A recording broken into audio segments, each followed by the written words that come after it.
Yeah. Hogs Twins here. Check out our friend Matthew Spirit at his podcast at The Dumb Show and his website. Yeah. Don'tUnfriendMe.com. Yeah.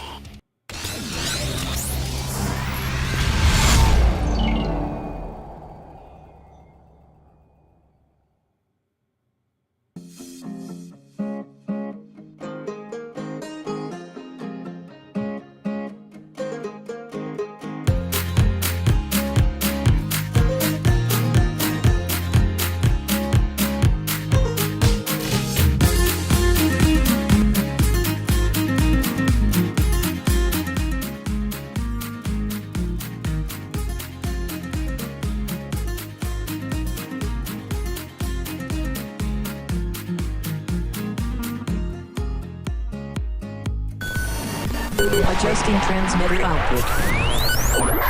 This is the Don't Unfriend Me Show with your hosts, Matt, Leroy, Amy, Olivia, and Mike. Geopolitics, military analysis, and election coverage. Coming to you live on the Spreely.tv network and all major social media channels at The Dumb Show. Honest, direct, unfiltered. Monday, Wednesday, and Friday at 8 p.m. Eastern. We can agree, we can disagree. Just don't unfriend me. How about them Colorado Avalanche last night? Boston Bruins, where are you at, Boston Bruins fans? Nothing negative. I learned a long time ago during the regular season not to talk trash. The 2 times that we've won the Stanley Cup, it's been when I haven't spoken any trash on social media. 1995, 96, there was no social media. It was kind of hard to do back then. But what's going on, everybody? Great win by the Colorado Avs, 4-3. Good to see. Good to see. Let's spread the show, share it out. Mornings are tough. I understand that. We're still working on the 10 a.m. slot, seeing if that's the best time to do the show at 10 a.m. And honestly, I think the numbers were a little stronger earlier, but we're going to have to figure it out. It might be 9 a.m. is the sweet spot, or that the a.m. show isn't the sweet spot, and we stick to and go to 5 nights a week on the evening show, which very well could be possible. It's something we might decide to do, and then bring Mike in on like Tuesdays and Thursdays. But we'll have to consider it. I'm thinking that I'll bring in an AM show solo if we do that, and then figure out the best time, whether that would be noon or 1 o'clock, et cetera, et cetera. Glad everybody's doing well. Good night last night. What's going on? Chirpcast is on. Good morning. We've got Kevin in the house as always. Kristen. Good morning, Kristen. What's going on? McSalty. Paul, good morning. Snowing Wisconsin. It looks like you guys got that storm that was supposed to hit us, but all we've got was rain. But of course, it pushes up from the south, and we're on that demarcation line where southern storms don't get enough of the cold air coming from the north to turn into snow, so we get rain. It doesn't matter where we move. Every time I move, I bring the nice weather with me, and then it doesn't snow. So I'm also realizing that it's amazing how lighting works. I don't have anything darker than usual on my show. We can look at last night, yesterday. Good afternoon, Don't Unfriend Me Nation. Matthew Spear from the Don't Unfriend Me Show. Good to have you here. Stolen Valor. You all know me fairly well. I have done Stolen Valor. There's no difference in the lighting. It's just a difference in the shirt. And the refractive. Oh, $5 make you holler for shirt. Oh, love you long time. No, too beaucoup. But the reflective properties of this shirt, which is, it's a stretchy, whatever they call that, athletic fit, but it's predominantly reflective. So it's reflecting back into the lens, which is making me stand out and making the background darker, even though the background's not darker. It's just as bright as you saw in that last video. It's just, folks, squirrel. It's too early in the morning for me to stay focused. What are we doing today? Was I finishing a story? Hold on. No, I don't think I was. Oh, I was saying hello to everybody. That's right. Okay, Lolly, hello. Dale, Michelle, Bubba. For all Michigan fans out there, congratulations on your national championship. I noticed how nobody's up in arms about the sign stealing from Michigan, but the Houston Astros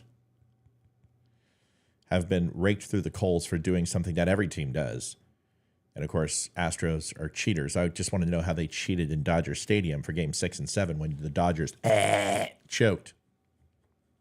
And the Yankees and the Red Sox and every other team that the Astros have dominated for the last 7 years. And if you think it's going to stop next year, you're wrong. We got a little bit of salary room from Michael Brantley retiring. We've got a good farm system, and we've got our pitchers, and McCluckers should be healthy this year. We got Verlander coming back. We have Valdez. We have Garcia. This should be a good team. So the Dodgers have decided to go ahead and spend as much as a third world country would spend on their military. And they've got all the pieces to win. They got Shohei Ohtani. They got a great young arm from a Japanese pitcher. They just added a huge bat to their lineup. They're spending, ticket price is going to be $3,000 a seat, where I used to eat Dodger dogs and get a seat for $12. And that team is going to exit in the first round. So you're hearing it here first. The Dodgers, you can put all the high-priced talent you want on a ticket. Ask the New York Rangers. It doesn't work. The New York Rangers have been doing that for 20-some-odd years, and every single year they just don't have the chemistry, and they don't make it deep into the playoffs. Toronto Maple Leafs are a perfect example. You're going to give your top four $10 million, and those teams aren't going to do anything. Folks, I don't care if you didn't want a sports show today. You're getting a sports show. That's just the way it is, at least for the first 5 minutes of the show. All right, let's move on. Say hello to everybody else. Lee, good morning. Good morning. Good morning. James, we're supposed to get hammered here in Maine tonight and tomorrow. I wish I lived in Maine. Like, if I could just pick up and move to one spot, it would be Maine, just because I want the torrential snow. I'm so sick of the cold with no snow. I mean, what's the payoff? We had snow 2 days ago, and it accumulated to about 1/8 of an inch. And I'm just like, you know what? It's like kissing your sister, man. Not anything good comes out of that. It's just not a thing that I would write home to mom about, in either scenario. Just to let you know.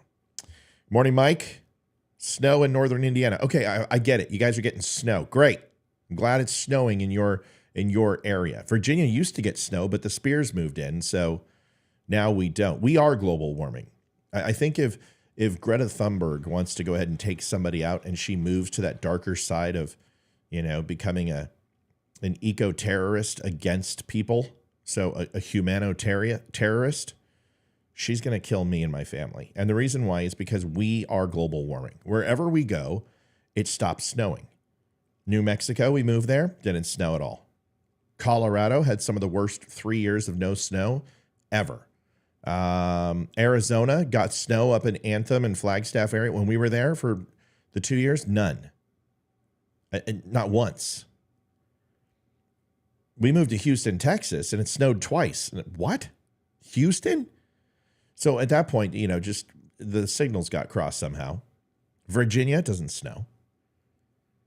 Bakersfield, California occasionally would get cold enough to get a little bit of snow, especially up on the Grapevine. Not a lick of snow ever when we were there. So if you live in a snowy state and you don't want the snow anymore, relocate my family and I will move there and we'll destroy the weather for you. We do it all the time. Good morning, Dean. Good to see you, man.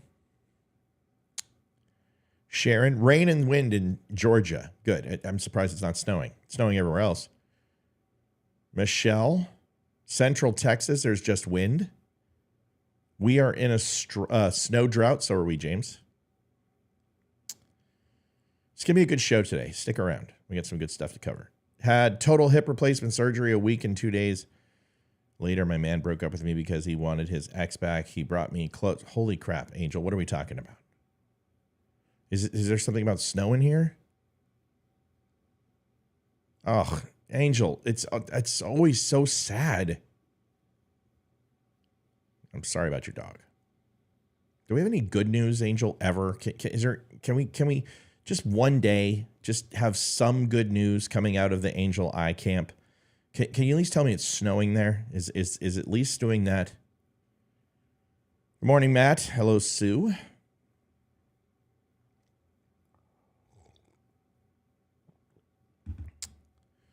Comments get deleted when there's links, and the reason why we don't do links is because we have, Dr. Betanyahu Boo Boo Boo Jujaja from Africa, who has some sort of penile cream which can help you get your abdomen centered and fix any ailments that you have with chronic warts on your feet. And he can also solve your love life. Dr. Benetayabu Jabadabadu from Africa wants you to reach out to him and give him money. Those people need to find a special place in hell to burn in internal flames, and we want to go ahead and help them get there. So we ban them and we don't allow links. Also, people link other shows and try to steal my traffic. Listen, folks, let's just be honest. I got 45 people on. We will eclipse maybe 120, 150 once people realize that I'm solo today. Go steal them from Benny Johnson. Go get them from Ben Shapiro, okay? You're not going to steal my people with a podcast that's in your mom's basement that rekindles the relationship between the Loch Ness Monster and Bigfoot, okay?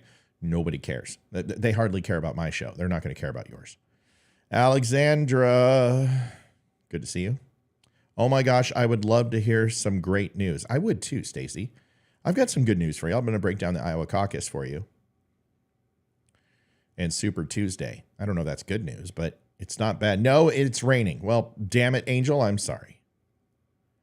I'm glad you recovered from your hip surgery. Outstanding.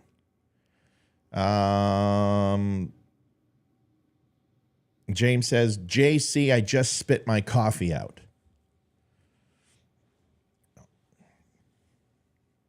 Okay. I had a joke. I'm growing as a human being. I left it alone.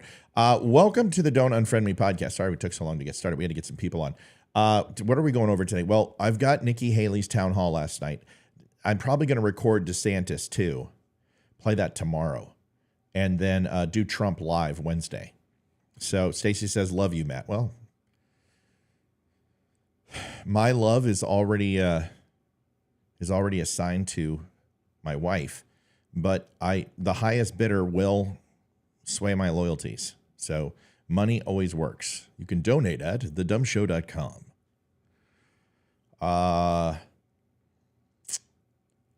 So we'll do Nikki Haley this morning. And I think there's a lot in there. And I want to break down the caucus, and people are confused. They're like, what the hell is all this primary stuff? What are we doing?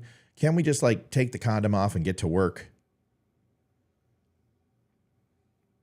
Put the condom on and get to work. No, we can't. And the reason why is because this is the courting process before we get to the big dance, the mattress mambo, the horizontal bach, the beast with two backs.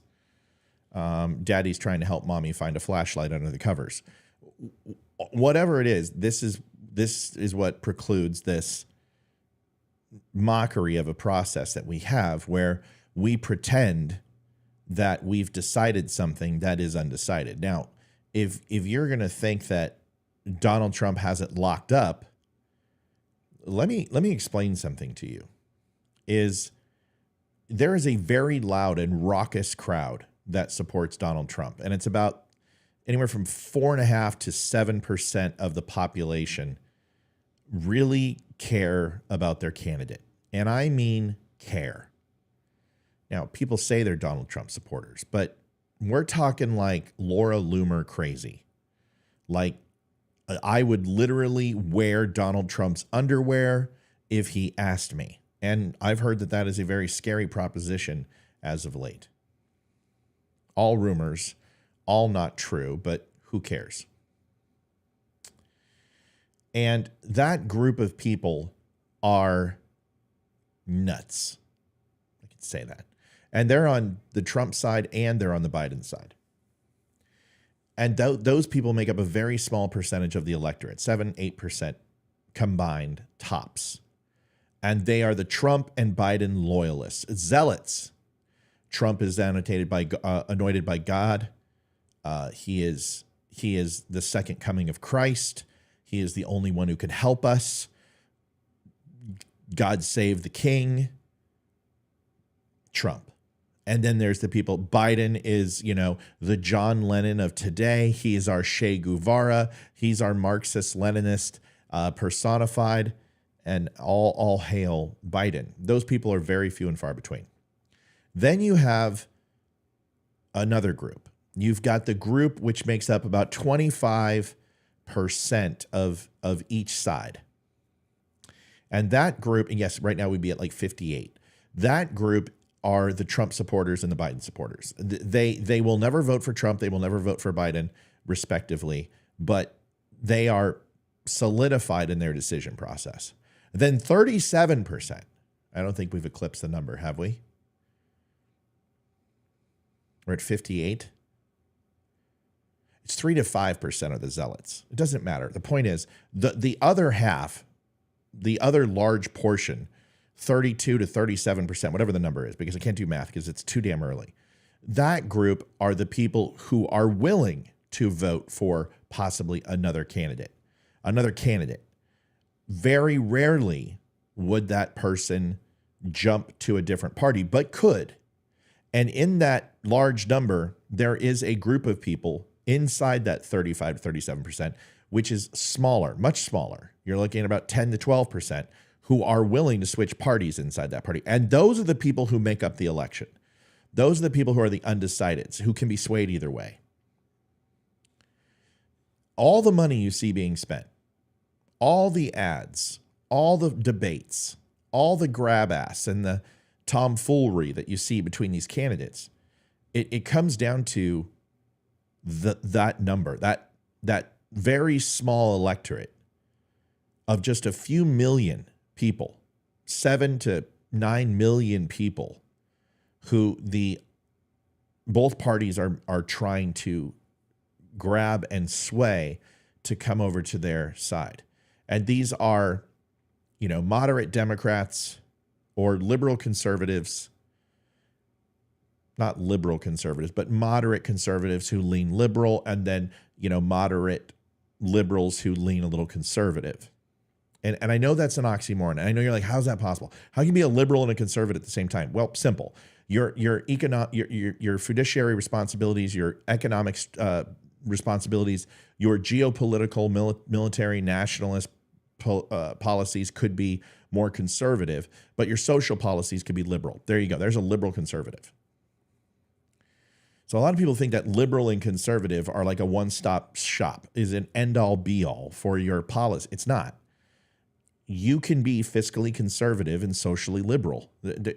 There's no reason you can't think differently than your party.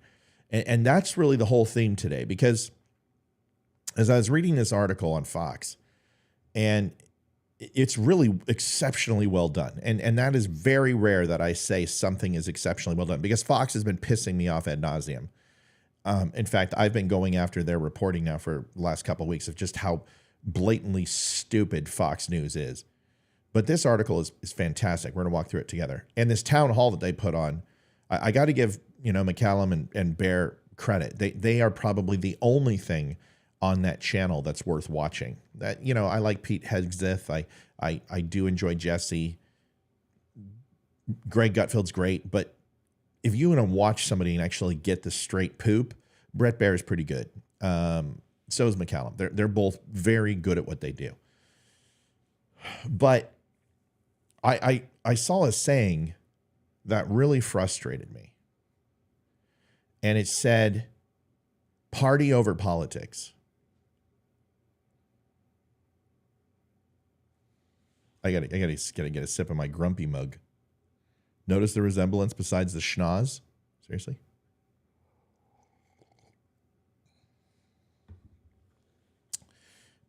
One of the dumbest sayings ever in the history of this country is the person who coined the phrase party over politics. First of all, party is politics. Founding fathers didn't support and condone party affiliation in any way, shape, or form. In fact, they denounced parties. They spoke out against parties. They believe that democratic-based policy and joining collective to make majorities of people would alienate and influence individual rights, which is antithetical to the Founding Fathers' wishes. Now, the Founding Fathers didn't trust the government. We know this much because they limited the government completely. But they also didn't trust the people. And that's the great thing about the Founding Fathers is they didn't trust men. Yes, and women too. It's part of the word, my Lord. They didn't trust the people. They didn't trust the electorate. They also didn't, like I said, didn't trust the government. So those checks and balances, although puts the power into the states, it's not power that is unequivocal. It's not, as the people of the U.S., we can just snap our fingers and make things happen on an individual basis. That's not the way it works. We have to have, where democracy comes in, a majority vote to decide 90, 98, 99% of what we do from a political standpoint, and then a state electorate for the president of the United States. And why is why is it different? Why is there an electoral college for the president, and why is there individual state rights for legislature, city council, county clerk, sheriff, et cetera, et cetera, et cetera? Well, there's a reason why. Is because county clerk, state legislature, senators, mayors, governors, they represent the people. The president of the United States, and I've said this a million times, I'm going to say it again because it's important to this conversation. The president of the United States is not the president of the people. You hear that? Here's the idiom you hear that is just stupid, like party over politics is just the dumbest thing. I'm going to tell you why. But he's the president of the people. No, he's not. He's not your president. No, he's not. I love when people, he's not my president. You're right, he's not. He's my president. No, he's not. He's not your president. In fact, he doesn't represent you at all. In fact, that's not his job. His job is not to represent the American people. His job is to protect and defend the American people. There is a complete difference. Your representatives are your state legislature, your Senate, your mayors, your governors, your township, your municipality, your sheriffs, your city council, your town recorder, et cetera, et cetera, et cetera. School board, those people represent you. President of the United States doesn't represent people. Because if he did, it would be antithetical to his job. He wouldn't be the president of the United States. He would be the president of the United State. Get it? And probably the state that he's from. Because in the end, that's where most of his money will be coming from. States that are tied to the president or influential surrounding the president. For instance, Florida, Georgia, Louisiana, those states would be very, very supportive of Donald Trump. And whether they vote for him or not, that's where the money's going to come from. And then if you look at Joe Biden, it's going to be Maine, New Hampshire, Delaware, Pennsylvania, Virginia, D.C. area, although not a state, is extremely influential in its overall spend shadow. The president is the president. It's in his title, President of the United States. It's not President of the United People. And everyone's like, well, the states are the people. No, they're not. They're not. The governors are your president. Your governor of your state is your president. That's the truth. And the president oversees and influences and impacts and directs the governors of your states. Now, he can do that through several different ways. Executive orders. He can do that with legislation. He can enforce those laws. He can redirect funding and appropriations to ensure things take place in your state. And as the federal government goes, they are very limited and can only work on the behest of the governors. And if they don't, there's usually hell to pay. And this is where you have heard secession from places like California and Texas that makes presidents caca in their hand. You may have watched a show called Designated Survivor with not Keanu Reeves, but Keith Sutherland. And if you watch that, there are states that want to secede after the attack on the Capitol. And, you know, he has to go in there and lay the law down. But because they found that the president was overreaching and usurping his power and violating the 10th Amendment, which is the reserve power to the states. So when people say this process is convoluted and crazy and just, it's not. It's a process because these candidates need to permeate 50 states and Puerto Rico, et cetera, et cetera, et cetera. So, in U.S. Virgin Islands, whatever. So, and how they do that is through TV. The voting that you see from anywhere outside the United States are essentially proxy votes. And no electoral math is assigned to them, but they do have representation. They do have a voice, although a nominal one. So when people say, well, why don't they go to the U.S. Virgin Islands? Why don't they go to Puerto Rico? Because that's not in the equation. Any representation that they get is by proxy. These are annexed areas. They're not part of the 50 states of the United States. And although Puerto Rico, U.S. Virgin Islands, and everything else, they have influence in our government, they don't have a seat at the table when it comes to the electoral math. So they stand out of the way of the presidential election, although they do have legislative influence. The president of the United States, and the reason why we go through these primaries, is so we can put supposedly the best person forward on a national level that can represent all 50 states and the annexed countries and non-states that are in the sphere of the United States umbrella.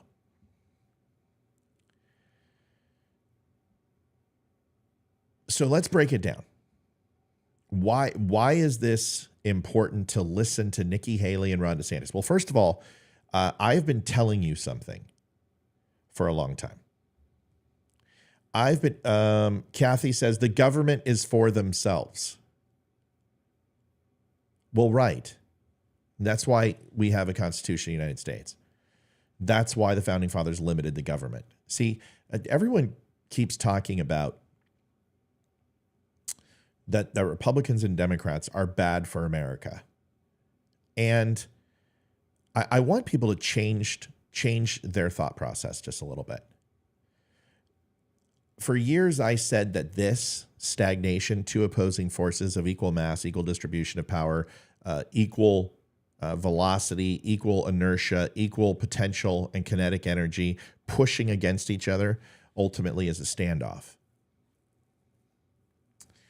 And I want you to imagine, two steel ball bearings going on two downward slopes and hitting. And after a period of time, after that energy exponentially reduces after each strike, and it's changing its energy and transferring it to each other, they won't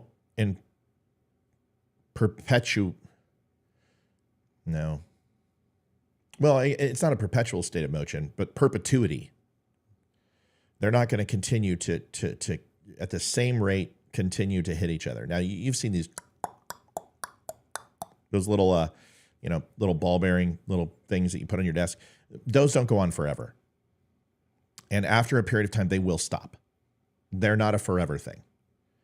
But two giant steel ball bearings coming down, a slope and same dimension, same angle, hitting in the middle, you will see a clank, clank, clank, clank, clank, clank, clank, clank, clank, clank, clank. And then it'll just exponentially decrease its overall potential energy into distributing it to the other and transferring it away from itself because of the impact. And then they'll just lay in stagnation.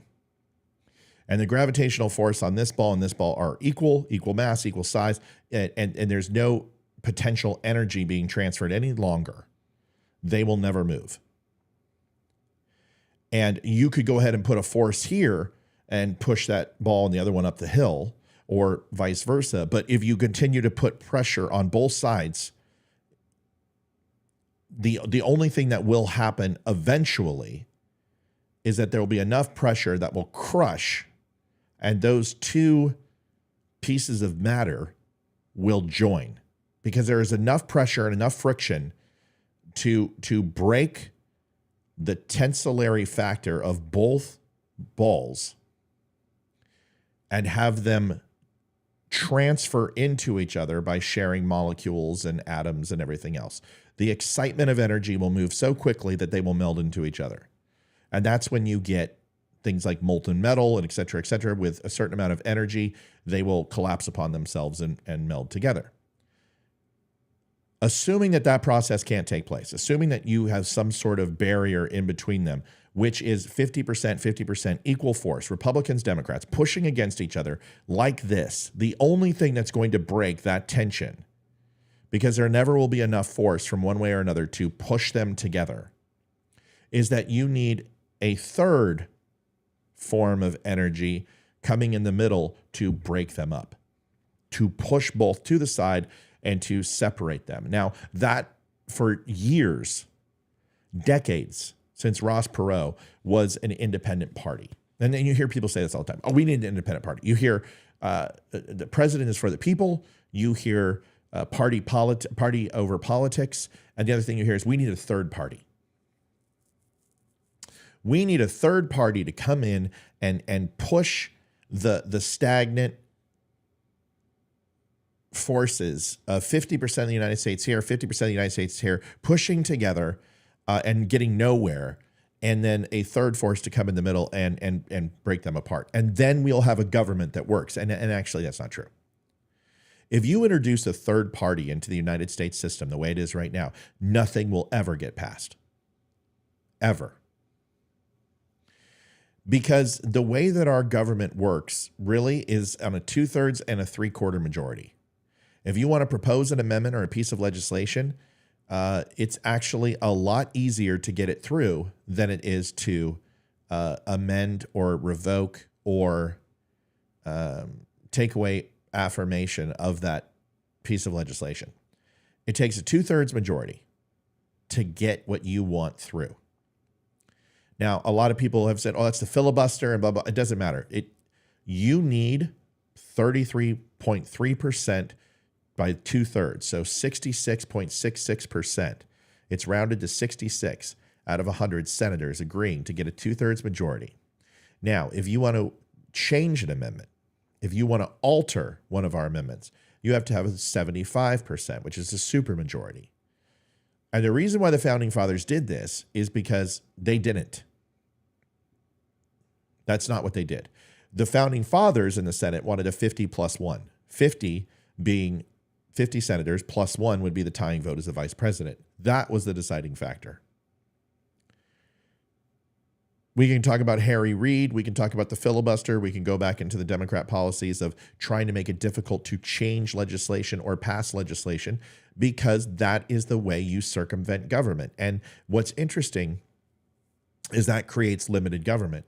So you think that the Republicans would have proposed this, but it was actually the Democrats. When this filibuster was proposed, which was to say we need 66 out of 100, it would limit the amount of legislation that could be passed, but more importantly, required that any changes to the way that the Senate worked, to the way things were voted on, would only require a 2/3 majority and not a 3/4.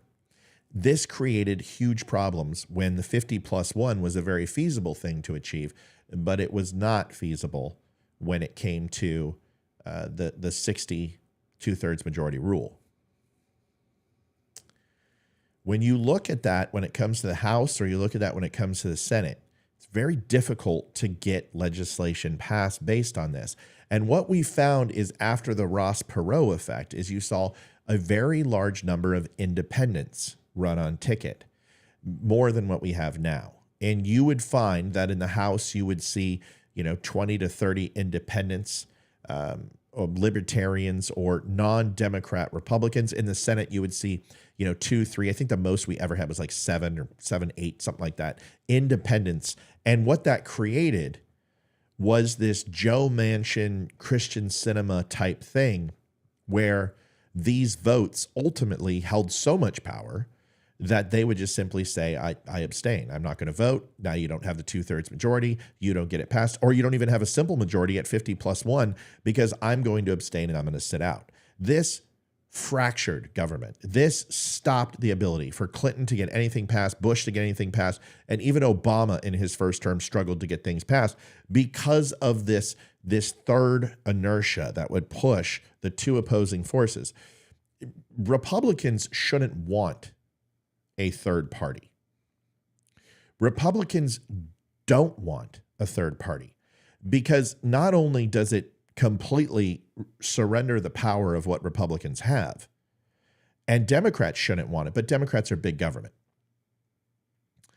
They want less legislation and less changes that stop them from implementing whatever laws and legislation that they want. They want to make it easier. But when Harry Reid came in, this was all preemptive to having a Republican come in or a Senate majority or a state legislature, which was Republican red, from being able to make changes. And their thoughts were, well, when we gain it back, we'll simply vote it out. Well, that wound up just biting them in the ass because the American people aren't giving mandates as much as they used to. Usually what would happen is a president wins in a first term. He gets the House, he gets the Senate. They give him a super mandate and say, go ahead and pass whatever you want. Well, those don't happen very often, even though it happened under Trump. Sorry.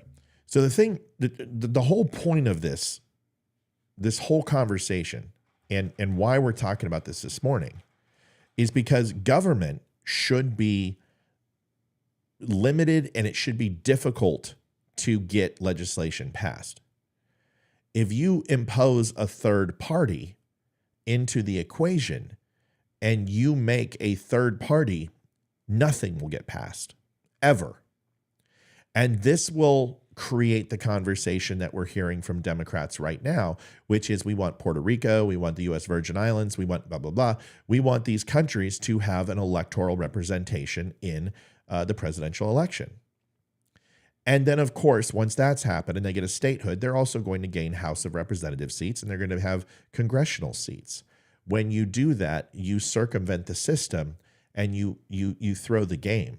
Now, if they were going to say, for the first 10 years, these statehoods, Washington, D.C., Puerto Rico, U.S. Virgin Islands, we're going to divide the electorate based upon very similar to Nebraska, what they do when they split their electoral votes in New Hampshire, I believe, split their electoral votes, and you have to win two different ways in order to gain the votes. So what they could say is that you could have certain areas of Puerto Rico or certain areas of U.S. Virgin, which is more Republican based, they would have the ability to get electorate, and then the Democrat portions would get a certain electorate, and then that would have to happen for a period of 10 years, and you'd have to put some sort of fake number to it. Well, that's not the way it works. You can't do that. You can't create some sort of nuance to tell people, well, you're going to be Republican even though you're not. You have to allow the process to work itself out. The only problem with that is that these areas are predominantly liberal areas, and that's why the Democrats want it, because they want to throw the game. They want to circumvent the filibuster. They want to circumvent the 50+1, and they want to go ahead and add these electorate numbers in. The same reason why they want felons to vote, because predominantly felons are Democrats are not big on fighting crime. They have progressive DAs. They don't believe in the jail system. And conservatives do. So they know that these people are going to vote in their best interest, which is to vote for Democrat. This is why they want to allow the youth to vote at 16 and not 18, is because they want to expand their voter base. Democrats are always trying to game the system. They believe in more big government. Conservatives are kind of like, well, we've got our tent, we've got our followers, we've got our people who believe. And if you don't believe in what you believe, well, then you can just go to the other party. This is the dichotomy of politics, which makes it extremely counterintuitive for the people. Because you have the Democrat Party that wants to expand its base with no equivocation, with absolutely no restraint. They don't care who comes in, knowing full well that they don't have an umbrella big enough to take care of these people. We don't have the money to take care of these people, but they continue to allow them to expand their base. And Republicans want to say, we don't care. We've got what we've got and we're happy with it. And that is counterintuitive to winning. So what does all that mean? Maine and Nebraska, not New Hampshire, thank you. Is it Maine? Are we sure? Yeah, it's Maine. I'm tired. Cut me some slack. So Maine and New Hampshire. No, Maine and Nebraska. Did I say Oklahoma? I didn't say Oklahoma, did I? Hold on. Yeah, Maine. It's not Maine. It's not New Hampshire. I was wrong. Did I say Oklahoma? It's Nebraska. I think I said Nebraska, but I said Maine instead. I said New Hampshire instead of Maine. Is that correct? Somebody correct me. Someone tell me. Yes. It's not, no. It's not Maine has only a split. Nebraska splits too. It's two states. It's Maine, Nebraska. I think Maine has 3 and Nebraska has 5 or 7. Oh gosh, now you gotta make me look. I've been out of election season for too long. I'll tell you what. 4 for Nebraska, right? Oh. Electoral split, Maine, Nebraska. God, I could have told you this in 2020. Maine and Nebraska have different approach using the congressional district method. 2 in Maine and 3 in Nebraska. Okay, so it's less. 2 in Maine, 3 in Nebraska. That's correct. A 1 and 1 in Maine, which usually splits, and then Nebraska, a total of 3. There we go. Okay. See, I bet you learned that from this show, and I completely forgot it. All right, so here's the nuts of this whole thing. Good, I didn't say Oklahoma. When we look at party over politics, party is politics. And so it's a stupid statement. If your loyalty is to your political party, you're doing it wrong. If your loyalty is to a political candidate, you're also doing it wrong. And this isn't my judgment. This is just a simple fact. Government is antithetical to the people. Its job isn't to protect you. Its job isn't to give you free shit. Its job isn't to coddle you and take care of you and give you a hand up. And when times are tough, bail you out. That's not their job. It's not 5 for Nebraska. Is it 5 for Nebraska? No, it's not 5 for Nebraska.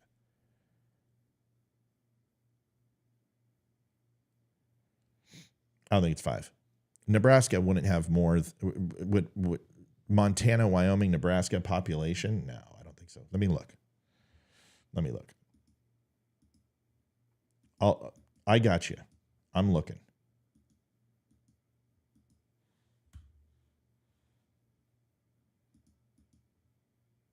Maine and Nebraska have a different approach. Using congressional district method, these states allocate 2 electoral votes to the state popular vote winner and then 1 electoral vote to the popular vote winner in each congressional district, 2 in Maine, 3 in Nebraska.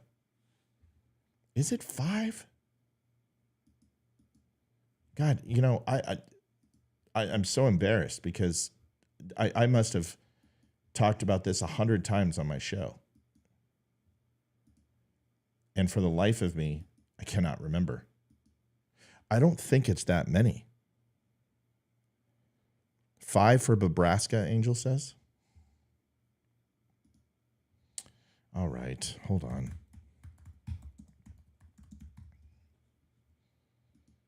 We're just going to put this to bed right now. It could be 5. It might be. Okay, so it's 2 per each district is how it works. And then a 3-2 split for Nebraska. So 5 for Nebraska, 4 for Maine. Does everyone get it? Yeah. So it's 5 for Nebraska with a 3-2 split, and then it's a 2-2 split in Maine. I think that's how it works. There. Oh. Man, I must have explained that 100 times in 2020. It's amazing what you don't remember if you don't continue to keep your mind sharp. That's correct, James. It depends on how many congressional districts they have.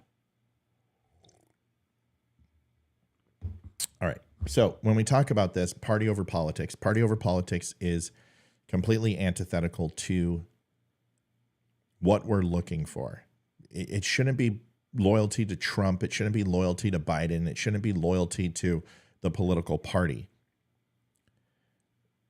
In no way, shape, or form is that what our government is about, is what our country is about. The government is responsible to ensure that it continues to run, that the states have what they need to be supported from a non-singularity, a non-singular level, from a collective level, where if California needs roads and bridges, then most assuredly Wyoming needs roads and bridges. And the allocation of funds isn't based upon the size of the state or necessarily how much money it makes. It's based upon the population of people, and everything is decided based upon the population. That stops during the presidential election. The presidential election is that every single state gets a vote based upon the amount of people and populace inside that state, period. So when people say, well, the Electoral College isn't fair, it doesn't represent the people. Yes, it does. It represents the way that all races are run by a majority vote. And the electoral is based upon, inside that state, the popular vote. Real simple. Now, when you say popular vote, you're like, wait a second. The popular vote doesn't mean it's electoral. Yeah. But to get there, those districts all have a certain weight. Those candidates, based upon the popularity of that candidate, are voted on the constituents, and then they therefore win that district, and those districts equal the sum whole of the population of the people, and then they are assigned electoral votes to go ahead and apply towards the 270 to win rule. It's real simple. It's not hard. So when everyone's like, popular vote doesn't count. Well, it doesn't count that California somehow, because it has one of the highest populations, the highest population in the United States, gets to decide the election based upon the amount of people. That's not the way it works. You get to do that in the Senate. You get to do that in the legislature, your mayor, your township, your municipality. All of that is based upon the amount of people. But the president isn't the president of California. He's not the president of New York. He's not the president of Texas. He's the president of the United States. And who runs the states? The governors. So if you're looking to make true influential change in your life, it starts at the lowest ground level. That is the greatest thing about our government, if you can say anything great about our government, is that the biggest amount of change in your life will not be at the federal level. It'll be at the state and local level, predominantly local level. Your school board, water, power, taxes, property taxes, school boards. Those are the things that will impact your life most readily and with the largest impact. So when I hear people say, I'm going to vote for Donald Trump and everything's going to change, that is absolutely not true. At all. At all. In fact, very little changes depending upon the president. See, a lot of people go, Donald Trump, greatest president ever lived. And I'm like, no, he's not the greatest president ever lived, because there is no such thing. He may be the most popular when it comes to being a rabble rouser or, being a dog-faced pony soldier. But when it comes to influential, monumental change, the president does very little. It's honestly done by the legislators. Now, he has a veto pen. He can do executive orders, and presidents have been surpassing their role and acting like tyrannical kings rather than the highest law enforcement in the land, people who execute the laws of this land and enforce the laws of this land. Now they're somehow usurped with some power where they can just swipe a pen and write an executive order and change any law they want. This is probably the biggest thing that has changed in our government over the last 25 years. And you saw this with Bush, you saw this with Clinton, you saw this with a lot with Obama, and you saw it with Trump. A lot of people tell me, oh, Matt, Donald Trump was the greatest. And I've told you that you're right in a lot of things. The things that he did were incredible when it came to foreign policy, when it came to trade, when it came to overall unemployment, when it came to wages, when it came to the economy, stock market. I mean, of course. But you got to remember, Donald Trump locked us down. Nobody wants to talk about that. But when you're looking at your current credit score, you're looking at the job that you lost, or it was Donald Trump who shut you down. he is the guy who decided to spend $8.7 trillion. He had the ability to continue to fight. He had the continuation to shut down that spending. And if you're going to shut down the country, spending should also follow.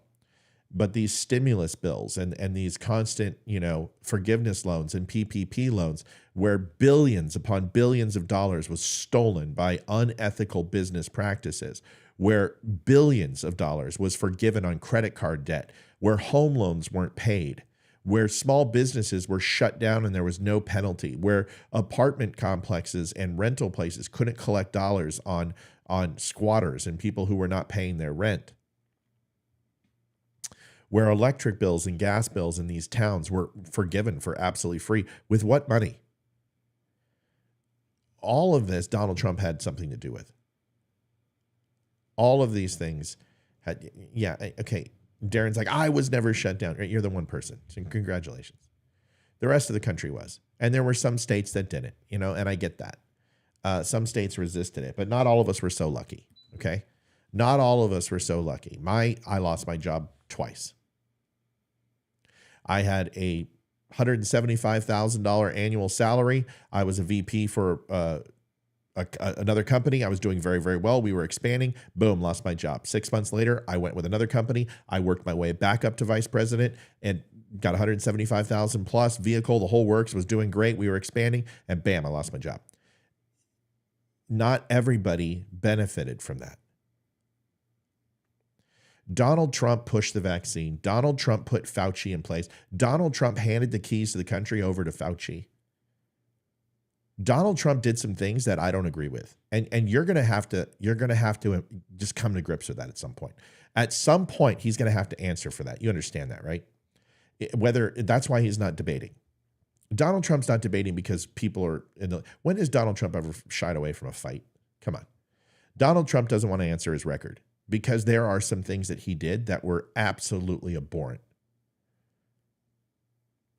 So if you're going to sit here and tell me that Donald Trump was perfect, he wasn't perfect. He made mistakes. He did a lot more good than bad. Well, you know what? I don't know if that's true, because the numbers, if you're a conservative, if you're a Republican and you believe in freedom and you believe that the government should have as very little influence in your life, the American people were forced on the tit of the American government, whether you were Republican or Democrat, and you were forced to take a drink. From mask mandates to getting the vaccine to all these things, whether you think that was good or bad, and I'm not here to do it, I'm not a doctor. What I'm here to tell you is that you were forced to make a decision. That's not a decision at all. When there is no choice, when there is no free will, that's not a choice. That's an enforcement. So it's not that Donald Trump's a bad president. It's just that stop pretending that Donald Trump didn't do things that were completely antithetical to your beliefs. Big government, unbelievable spending, unfettered spending.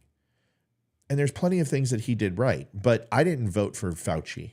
And the fact that Fauci got to run our country for a better part of 9 months, 6.5 under Donald Trump, I'm not okay with that. I'm not okay with that at all. And I never was, because I didn't elect that prick. So, there needs to be an accounting of this type of stuff. And that's what we will uncover during the primary, is you're going to have Donald Trump have to face his record. Now, this town hall from Nikki Haley is really interesting. I'm going to break down a couple things for you and get into the meat of this.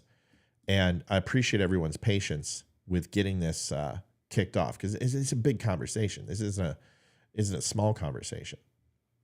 But to me, I think this is one of the best breakdowns that I have found when it comes to the election. And I've kind of had this conversation with everybody at one point or another on this show. So if you look at where everything stands right now, everything is right now. Donald Trump, from a national perspective, is the absolute clear front runner, 120%. He's got the highest poll numbers, which nobody is denying. He had 43% of the primary voters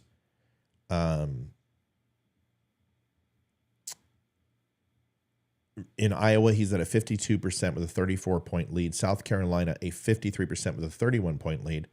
And New Hampshire is the close one, 46% with a 19-point lead. So obviously in the number one position. But here's the thing. Each candidate has some things that they can do that will get them a closer shot at winning the state that they need to win in order to make an impact. Now, at this time of the campaign, Jeb Bush was still winning in 2020 or in 2016, but Donald Trump was starting to knock down candidates.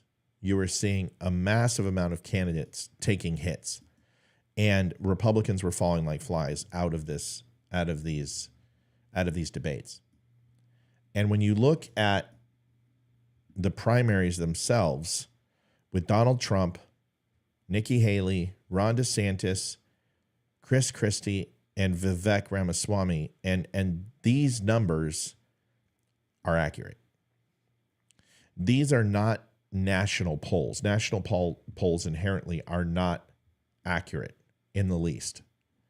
But if you look at a national poll, this is where you hear Donald Trump tout how amazing he's doing, because a national poll is very different. These all 50 states have very little to do with these individual caucuses in Iowa, New Hampshire, etc. You're looking at this poll of him sitting, close to almost 70%, 71% on the national poll, where DeSantis has been steadily dropping and Nikki Haley has went up and leveled out at around that 14 to 15% mark, which is exactly where she should be with so many people in the race. Chris Christie is probably the most comparable candidate as far as policy to Nikki Haley. Therefore, he is polling a lot away from her. Now, if Chris Christie truly cared about Donald Trump losing, or a potential of Donald Trump losing, he would pull out of this race right now, and Nikki Haley would jump up to 20, 22%, and that would carry her into Iowa and New Hampshire. Chris Christie won't do that, because Chris Christie, although he says he cares, the only thing he truly cares about is himself. And if you take a look at the state polls, though, it's a very different story. Now, South Carolina is an interesting number. When you take a look at Haley and her governorship, you would expect her to be doing better there. But where she truly is doing well is in New Hampshire.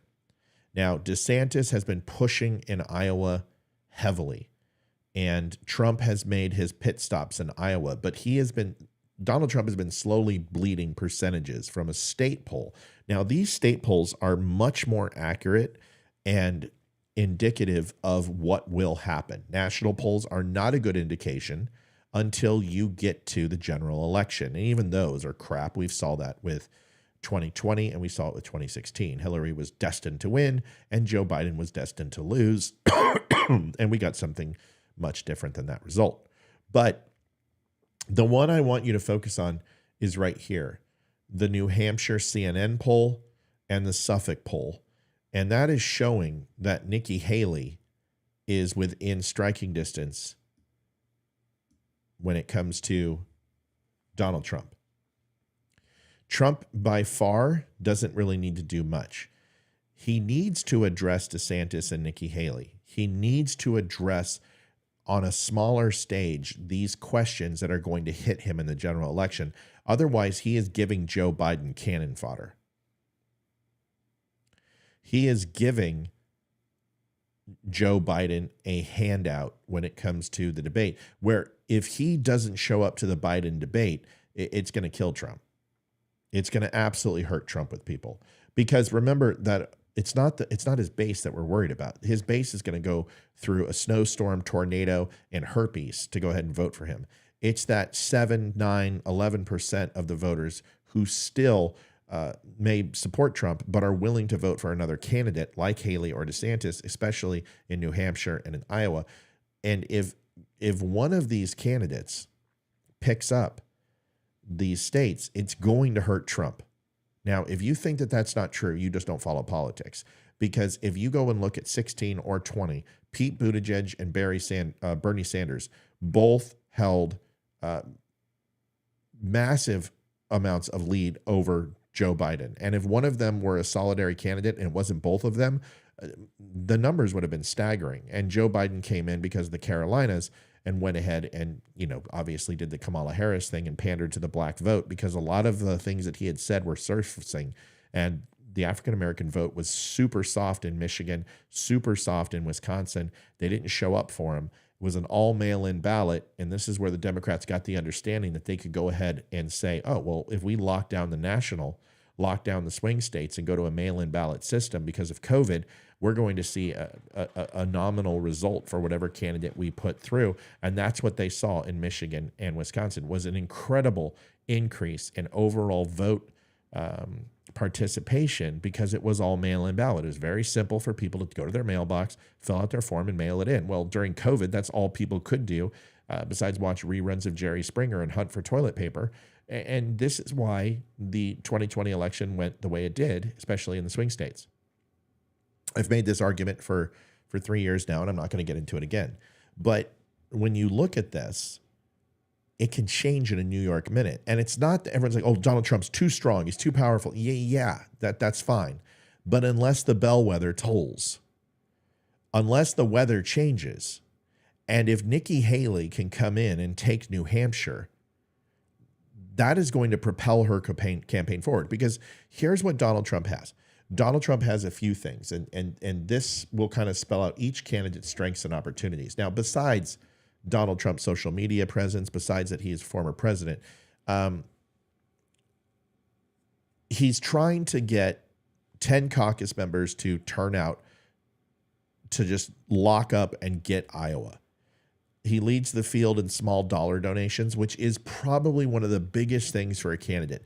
He has corporate donations. He has big money donations, but most of those people have left him, never really were with him, and were for DeSantis and are now giving that money to Haley. But that doesn't impact Iowa numbers, because the chances of Haley winning Iowa are slim and few and far between. But she could take second. If she takes second, that is an absolute win for Haley. Plus the endorsement by 100 sitting House and Senate members, which is interesting because people always talk about the swamp, but you're okay when the swamp endorses Trump. I'm just trying to point out some of the hypocrisy in our own thinking. Don't get mad at me. Really, here's what it comes down to. That's Donald Trump. He's got the small donors. He's got the votes in Iowa. DeSantis is getting a lot of support in Iowa, and his rallies have been gaining support. He's also visited over 200 counties in Iowa, and he's been hitting it much harder than Donald Trump due to Donald Trump's court cases and Donald Trump's other distractions going on in his life. DeSantis is pushing for Iowa. That is what he wants. If DeSantis shows up in third in Iowa, you might as well kiss the DeSantis campaign goodbye. If Nikki Haley comes in and she takes second, you're looking at a completely different ball game when it comes to that campaign. The pro-Trump base is 37% of the electorate, 37%. This is the pro-Trump base, 100%. I'm pro-Trump. The second one is the persuadable voters, which is another 37%, okay? Now you're looking at, what, 74%? And the other 25%, with 1% being off the number, is non-Trump voters. Now, the non-Trump voters, Nikki Haley has. That's where the big money is. That's where the big money corporations are. She's trying to get the persuadable 37%. If she can get half of that, she's tied with Trump. This is where it is at a very interesting race. And how is she going to make that push? I'll tell you. It's real simple.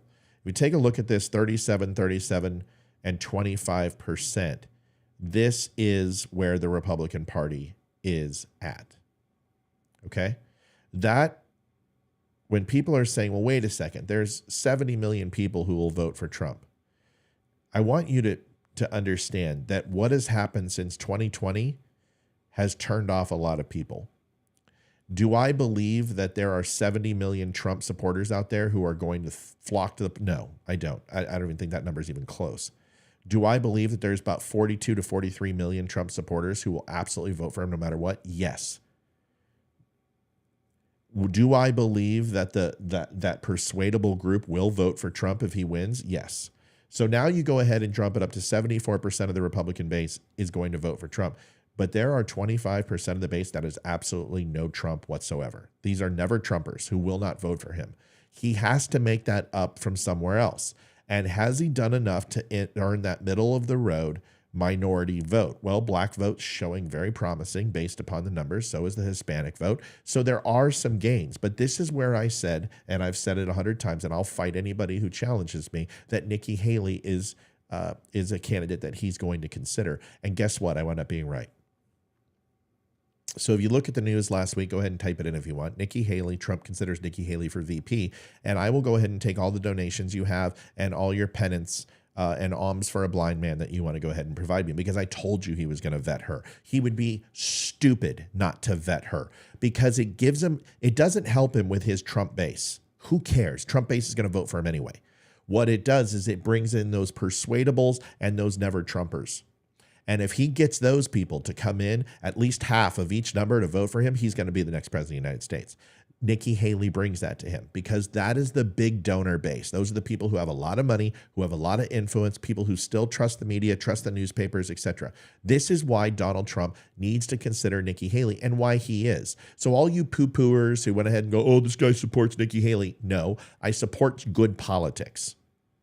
There's a difference. Haley's been pissing me off, honestly, for the last couple of weeks, but it doesn't mean that she's still not the best choice for Donald Trump as vice president. If you're a Trump supporter and you're like, oh, I love Donald Trump, and Nikki Haley is going to have you kick the ticket, well, then why didn't you kick the ticket with Mike Pence? Because Nikki Haley is a Mike Pence. She's a goody two-shoes, family-orientated, pro-Christianity, but also pro-strength, pro-intervention on the world stage. Mike Pence brought the Christian conservatives to Trump. He wasn't going to win those. Without Mike Pence, he wouldn't have won 2016.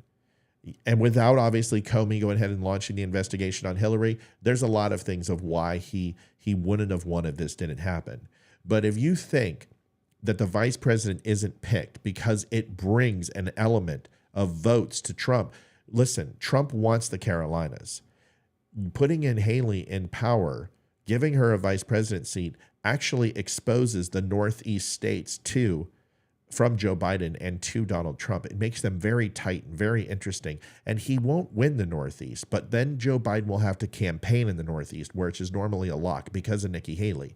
Donald Trump will send Nikki Haley into the Northeast, Maine, New Hampshire, New York, all of these places where there will be a listenership for her. You folks need to stop playing personal fucking politics and start playing chess. You're sitting here and you're voting for the most popular. That's not what it's about. Who can get you the most votes? Ron DeSantis has already said, I will not be vice president for Donald Trump. I refuse. He's on record saying that. Now, he's broken his word before, but that is the kiss of death. It kills him with the Trump base even more. He has separated himself from the MAGA movement. He is completely running on his own. He knows that. He's going for the never Trump vote.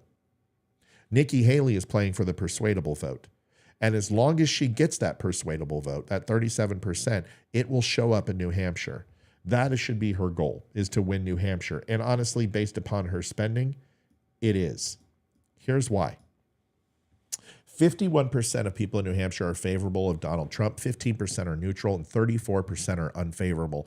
It is the worst unfavorable number out of any of the primary voting states. And this is where Nikki Haley has come in and taken advantage of it. This is why she has spent a lot of time in New Hampshire. Here's the number. Her polling is at 20%, 22 points behind Trump. $26 million has been spent on ads so far for Haley. And she was endorsed by Sununu, who is actually fairly popular in New Hampshire and has won against Democratic pushes in that state. That is a huge endorsement to be supported by Sununu. Whether you like him or not, it really doesn't matter. Here's what it comes down to. Haley needs to win New Hampshire. If Haley places second in Iowa and wins New Hampshire, you better fucking watch out for Donald Trump. Because I'm telling you right now, if she wins New Hampshire and pulls second in Iowa, it is going to absolutely create a ripple in the never Trumpers and that middle of the road, because it doesn't matter about the Trump loyalists. The 37% of Trump loyalists are never going to move either way. He's got those. This is the old adage from Trump, is that he can go into the middle of Times Square and shoot somebody and then his people still vote for him. This is true. We've seen this. No matter what happens, he gains favorability. No matter what's said, he gains favorability. And those people are going to vote for Trump. I'm going to vote for him no matter if he's the candidate. It doesn't matter what he does, because the opposite is worse for me. But Nikki Haley, if she wins second in Iowa, takes that from DeSantis, she won't win in Iowa. There could be a surprise. DeSantis could win Iowa. It would be shocking. But if he does, that would be huge. But if Nikki Haley gets second and wins New Hampshire, she is going to have a huge amount of momentum on her side. And it literally cuts the legs out from Donald Trump. I've seen this before. You can go back to 16. You can go back to 2020. You can go back to 2008. You can go back to Clinton and Obama, Hillary Clinton and Obama. And Hillary Clinton had the pathway. And then this young senator comes out and completely just changes the election for Hillary Clinton in the country. DeSantis, it's real simple. It's absolutely simple. Everything's on black. He is putting everything in Iowa. He's completed tours from all 99 counties. He's knocked over almost 1 million doors, and he's endorsed by Governor Reynolds. There is a very large push for him to take Iowa. If he shows up and makes it close in Iowa against Trump, which I don't necessarily predict, but if he does, that's going to help him. It's going to propel him. If he doesn't get second or better, DeSantis is done. If DeSantis is done, I would expect at this point that in order to save down the road 2028, he's going to have to bow out gracefully. This is going to be decided in the next 3 days. You're going to see a very large indication of what will happen, and you will see one of them. If Nikki Haley shows up in fourth or does not get that second spot solidified in Iowa, I think she waits for New Hampshire to see what happens there, because her numbers are very strong and could possibly win New Hampshire. It's a possibility. It's the only one that looks like it could go to another candidate outside of Trump. That would then help her in South Carolina, where her numbers are poor, but certainly not out of the realm of getting a huge bump from Iowa and New Hampshire. That's the way it looks right now. Those are the numbers. As far as Chris Christie is toast. Chris Christie doesn't stand a chance. Chris Christie is now playing upset. That's what he's doing. And he's vying for a cabinet position. He wants one of the leaders, and he's going to wait for Iowa. I don't know if he'll wait for New Hampshire to drop out. He very well may drop out before New Hampshire. And the reason why he would, and certainly before Super Tuesday, is because he realizes, I'm not going to be president. I'm going to go ahead and vie for a position, and goes and trades ponies to get that position with one of the leading candidates, and then he'll bow out. Vivek Ramaswamy, Vivek's just going to sit there. He's already pulled all of his campaign financing from commercials in Iowa. He's blitzed Iowa. He's at 7%. He's not going to get it. But that's just the way it is. He is playing the stand-in for Donald Trump until Donald Trump shows up. I want to show you. I want to show you the video of Nikki Haley in the town hall. And the good thing is that this is fairly long. We're going to jump around a little bit, but I think it's important enough to kind of give you guys, if I'm going to show you DeSantis and I'm obviously going to show you Trump, I want to show you this. So let's listen to some of this. This will take us into the noon hour, and we'll go from there. Now, the one thing I'll tell you about this with Haley is that this is the town hall. Honestly, I think she shows up better here than she does at the debates, but she gained ground in the debates. Every single debate she's had, she's gained traction. She's the only candidate to do that. In a head-to-head with Donald Trump, it's not fantastic. It's like 20 points. But she's the only candidate in a head-to-head with Biden that absolutely crushes Biden. I think people are underestimating the female vote, the suburb woman vote. They're underestimating the black vote and the Hispanic vote that would come out for Nikki Haley. That 37% that I told you that are unfavorable with Trump, 34%, would go in her camp, because those are like the institution Republicans. Those are the ones who are sick and tired of the drama. They don't want to hear mean tweets anymore. They just want to move on. And there is definitely a sense of Donald Trump fatigue right now. And anyone who says that there isn't, these are just the people who are the absolute hardliners. There needs to be a reality here. Has Donald Trump increased his overall favorability from 2018, 2020, and 2022, where Republicans lost their ass, and they have nationally and on the state level? And the answer is no. None of those numbers show that Donald Trump has increased his overall favorability in those areas, including in the swing states. And this is concerning. This is where Nikki Haley on the ticket will help. Listen to this town hall. This is also why Donald Trump hasn't hit her very hard. He has hit her on a few things, especially the border, because that's his bread and butter, and he has to as a political candidate. But he's overall left her alone on a lot of things. Now, he's called her disloyal and all that stuff. He did that when she was at 2%. But now that she's moving up, he may want to curtail to those voters, so he has to be careful. It's a very fine line between destroying Nikki Haley and alienating those voters and keeping her back in order not to be a plausible threat. This is the game of politics. So let's listen to this.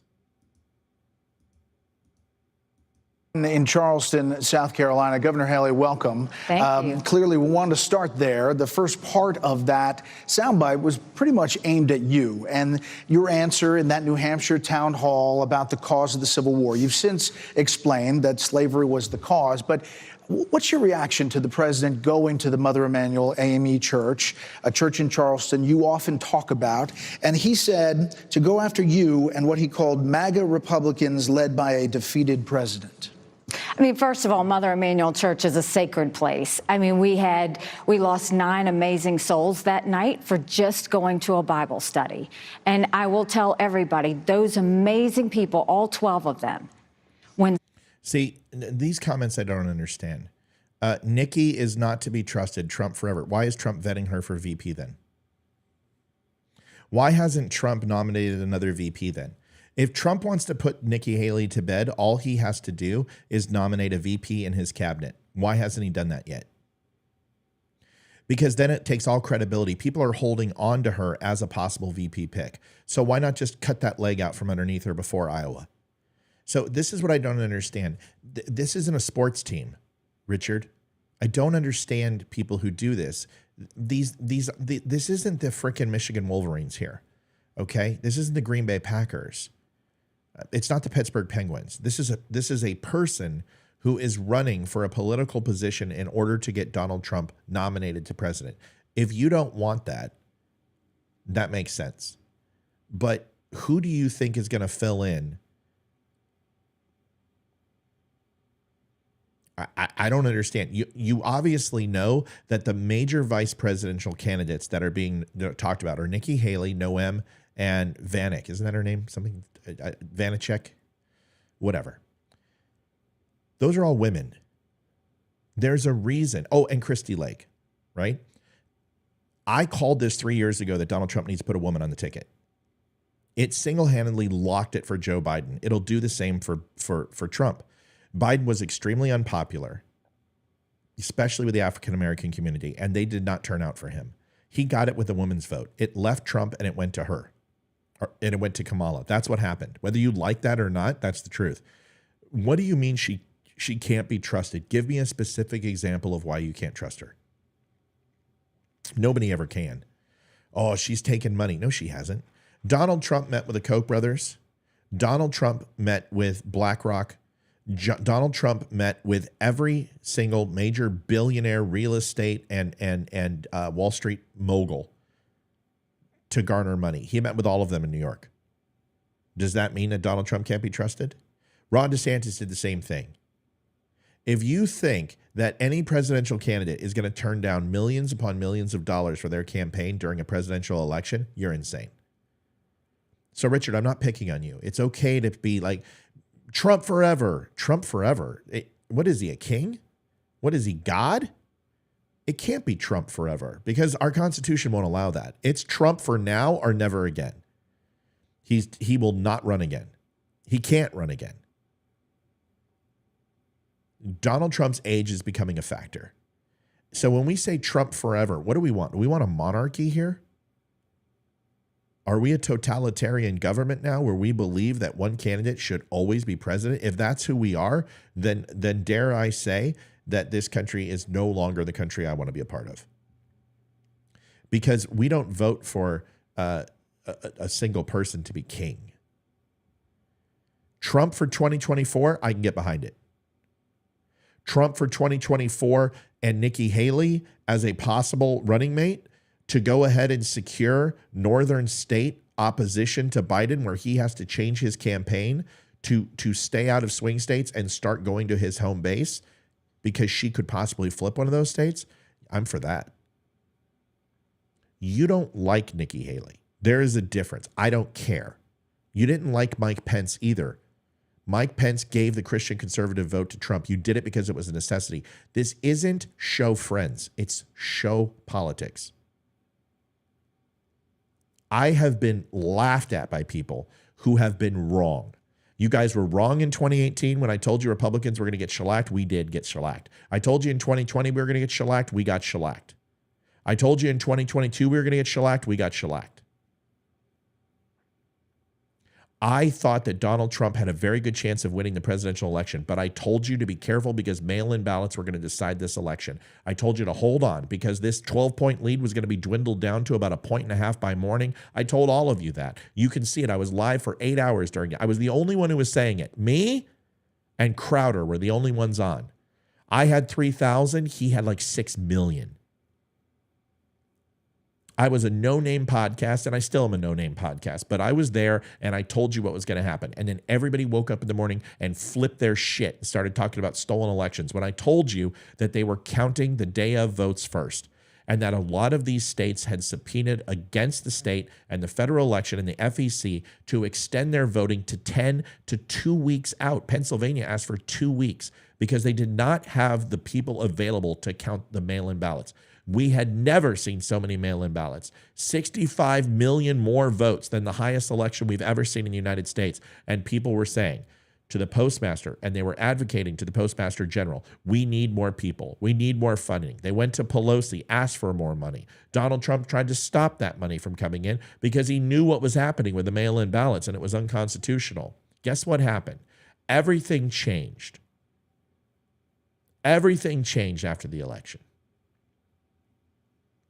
And all of the people that said, oh my gosh, can't believe all these ballots that are coming. I can't believe they're doing this. The lawyers that fought and went against the state judges and subpoenaed the Supreme Court to actually hear these cases and to overturn the obvious election interference that was taking place. Not to some sort of scam of Dominion servers or George Soros, but actually seeing that the law was being used and circumvented and the state's constitutions were being changed by judges. That narrative changed. And all of a sudden it became about Dominion servers and bags of votes under tables and all this other crap that completely distracted us from what really happened. And ever since that time, we've been getting our asses kicked.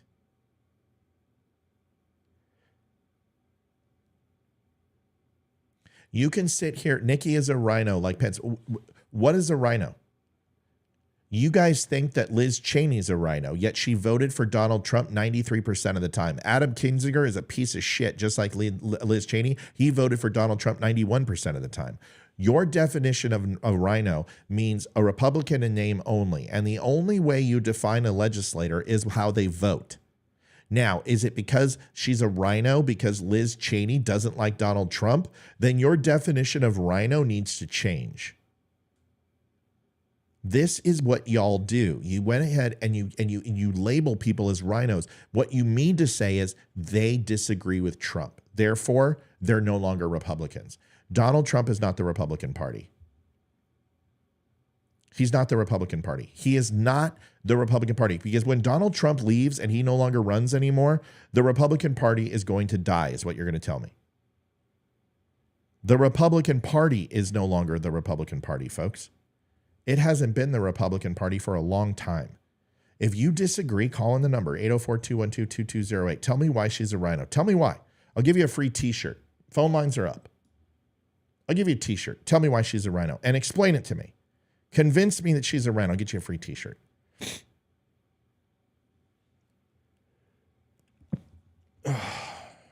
Cold still coming back.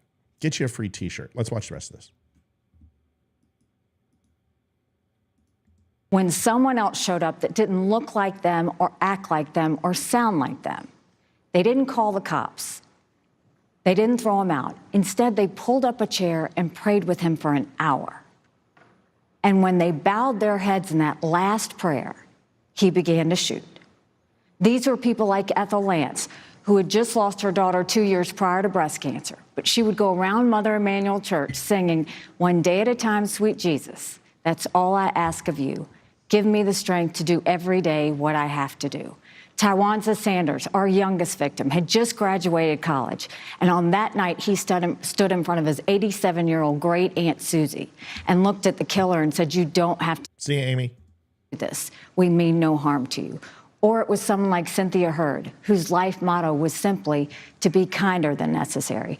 That's who these people were. For Biden to show up there and give a political speech is offensive in itself. But the second thing I'll say is I don't need someone who palled around with segregationists in the 70s and has said racist comments all the way through his career, lecturing me or anyone in South Carolina about what it means to have racism, slavery, or anything related to the Civil War. So with regard to this other story, That should have been the answer all along. I don't like her answer. What is the Civil War about? Simple. The Civil War was fought over slavery. And one of the most tragic and darkest parts of our history, as brother killed brother and father killed father and sister. That's it. It was it was the pivotal breaking point in our country. It was a lesson that was taught that no matter how much we disagree or how much we dislike each other, that war amongst each other is never the answer. That is a simple way to talk about it. You can talk about the pretense of the war, the present, and the past. The pretense is you had two competing divisions of the nation. One that was moving away from slave labor, and one who was embracing it due to the amount of innovations and technology that they did not have that were competing with the North. The North had most of the innovative technologies that would allow them to sustain and move forward into an industrial revolution that was only less than 100 years away. And you had another country which was 100 years behind that revolution that was coming. And if you would have taken away the slave labor that the South had, which was exactly what was going to take place, the Southerners believed that it would ultimately cripple their economy, cripple their opportunity for productivity and innovation, and honestly influence in the northern states. It was one that was absolutely misguided and ultimately led to a brutal, brutal war that killed almost 600,000 plus Americans, period. Or slavery, just say slavery. Because the problem is that when you say anything but slavery, what you're doing is embracing the alternative past. You're embracing the Daughters of the Confederacy, the Ku Klux Klan. The revisionist history of the South was fought over paid labor versus free labor. And that is not what took place. It's not hard to simply say it was about slavery, and I am not going to go ahead and embrace a Southern revisionist history. A woman from South Carolina, such as myself, understands what the Daughters of the Confederacy did. We are not the 1619 Project. We do not rewrite history here. We are not going to give you some sort of soft and cuddled version of what happened. It was fought over slavery. The South embraced slavery. The North, even though they still had slaves up until after the war, after the Gettysburg Address, and amendments had to be put into place even after they were put in place, and still held slaves in the North. The overall focus of the North was to move from slavery, and the South wanted to stay stagnant in its design, period. And I'm not going to allow anyone to go ahead and muddle that message, because as a woman from the South, we understand the detriment and the moniker that's been hung over our heads about slavery ever since. That should have been her first answer, but it wasn't. So is she a rhino now because she shouldn't tell you anything about slavery? Bullshit. You never know what question you're going to get when it comes to these town halls that are not run by Fox. When a person stands up and asks at a smaller event, this one, she probably knows every question, but it's hard. The question is, can she learn? Can a person learn from their mistakes? Here's the problem that I have is Donald Trump doesn't necessarily learn from his mistakes. If you're going to tell me he does, Ron DeSantis doesn't learn from his mistakes. At least Nikki Haley is showing a little bit, a scintilla of learning from the mistakes she makes. That's got to be somewhat admirable. Mentioned in the headlines, Governor, this mysterious situation around the Secretary of Defense, Lloyd Austin, who for several days, the White House didn't appear to know that he was in intensive care. We just learned moments ago that they are saying they don't know when he's going to be released from the hospital, which makes this mystery a little bit deeper. Do you believe the former President Donald Trump said today he thinks that Austin should be fired over this? Do you agree? I think Biden should be fired. This is unbelievable that we have a situation like this. When I had a crisis in South Carolina, if we were dealing with anything and I had to deal with my adjutant general, I was on the phone with him every day, twice a day. We have a war in Europe. We have a war in the Middle East. North Korea tested an intercontinental ballistic missile capable of hitting the United States. China is on the march. First, I have a problem with the fact that Biden's not talking to his Secretary of Defense every single day anyway. Secondly, is there not enough connection that he didn't even know he was put in the hospital in intensive care at that? And then to go and say, oh, but his deputy secretary knew what was going on, but she's vacationing in Puerto Rico. There are so many things wrong with this, but the biggest one that bothers me, when I was at the UN, we knew the intel, we knew the health of everybody in every country. They know what's happening to Secretary Austin. What bothers me is while our adversaries may know, our own president doesn't know. And these things continue to happen. And it's why I say the one thing that keeps me up at night is what happens between now and Election Day, because Biden is making America very vulnerable and putting us at risk. So on that issue of national security, we're going to hear from our first questioner tonight. Jennifer is a stay-at-home mom from West Des Moines. She has indicated that she's currently been looking at all the candidates. She's leaning towards Vivek Ramaswamy and caucusing for him. But she's here tonight with a question for you, Governor Haley. Jennifer, take it away. Hi, Jennifer. Hi there. Good evening. I am concerned about your national security policies. Good question. So am I. Please explain to us how you will put the United States first. And additionally, I'm wondering how you can continue to send money to Ukraine where they're really not accounting for how they're spending all of our billions of dollars. It's a great question. And, you know, for anybody that questions why we should care about Ukraine, that's a legitimate question for you to ask. The problem is no one is giving you the answer. And I blame Biden for all of that. He should always tell Americans why we're doing what we're doing. The reason we care about Ukraine, and I'll be the first one to say, I don't think we should give any country, friend or foe, cash, because you can't follow it and you can't hold it accountable. Okay. I don't think we need to put troops on the ground in Ukraine, and Ukraine doesn't want them because they want to be able to win it themselves. But what I saw at the United Nations, terrorists, thugs, and dictators always tell us what they're going to do. They're amazingly transparent. Hamas said they were going to go into Israel. They did. China said they were going to take Hong Kong. It happened. Russia said they were going to invade Ukraine. We watched it. China. All right. So I want to be clear. China didn't take Hong Kong. It left British rule in 1995 as it was supposed to.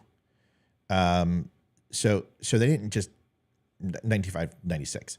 The transfer of British rule of Hong Kong based upon treaties was over and would go back to China. So they didn't take Hong Kong. It was China's overall province to begin with and was over Chinese rule.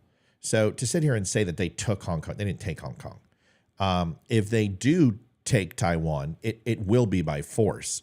Maybe that's what she meant to say, but it's important that we're accurate here. Taiwan is next. We better believe it. Russia said once they take Ukraine, Poland and the Baltics are next. Those are. She's right. It wasn't Vladimir Putin who said it. It was Defense Minister who said it from Russia.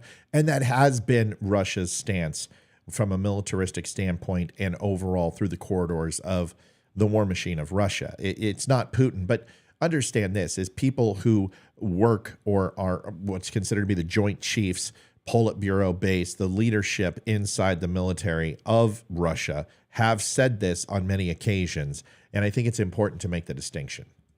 Countries, that puts America at war. This is about preventing war. It's always been about preventing war. My husband is a combat veteran. He's deployed now. The last thing I want him or any of his military brothers and sisters to do is to go to war. But to avoid going to war, you have to prevent it. And just to support Ukraine, it only costs 3.5% of our defense budget. That's it. The Europeans have paid more, and they should. It's in their neighborhood. But this is about preventing war. And we have to make sure that we do everything we can to keep Americans safe and to keep our national security safe. But as a percentage of GDP, we're the largest supporter of the war in Ukraine. And what we're seeing in terms of polling on this is that it's declined 9 points over the course of the last year in your party of people who say that we should continue that they favor continuing funding the Ukraine military. Are you concerned that since Trump and DeSantis and Ramos... Yeah, Thomas, I'm not going to sit here and defend China and the way that they treated the Hong Kong people. We were on the security task force inside Hong Kong and the Bay of Hong Kong as we saw us pulling out and kilos were leaving as we left Hong Kong. I'm with you, you know. We had to look in the eyes of those people who were absolutely terrified of Chinese rule. We got to see, you know, the flags that were unified with England and Hong Kong be taken down and replaced with Chinese communist flags. Yeah, they haven't fulfilled the human rights agreements. They haven't fulfilled any of the agreements that they swore to. That's not my point. The point is they didn't take Hong Kong. On the other side of this, they are more concerned about security at home than abroad, that you might be on the wrong side of this issue in your party. No, because polling isn't what guides me.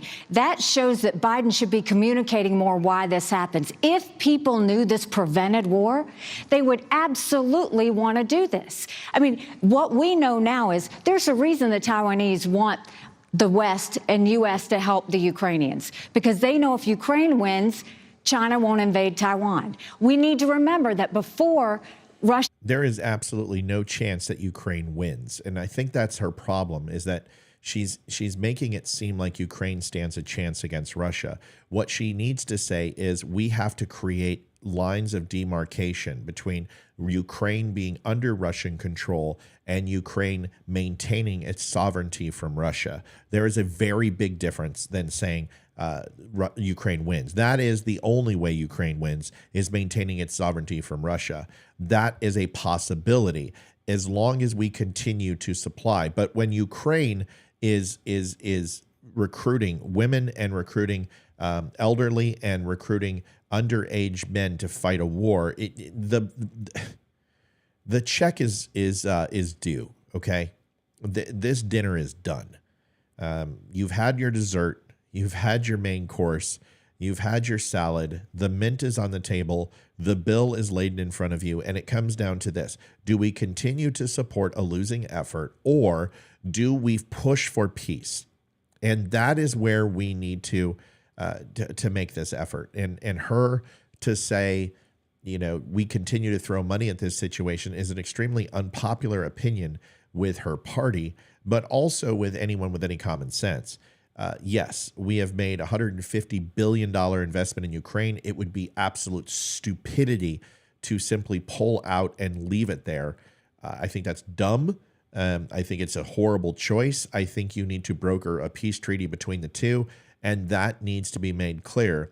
And if not, the continued sanctions, the continued political pressure continues on Russia, And the proxy will continue, unfortunately, until Russia no longer has the resources. Now, that's the problem, is that Russia will continue to throw bodies at this until the cows come home and they have the numbers. Ukraine doesn't. The United States is going to have to make a decision here fairly quickly. And that decision is, do we continue to support Ukraine in an effort in futility, or do we broker some type of peace treaty where we create lines of demarcation in the Donbass region, that they create some sort of permanent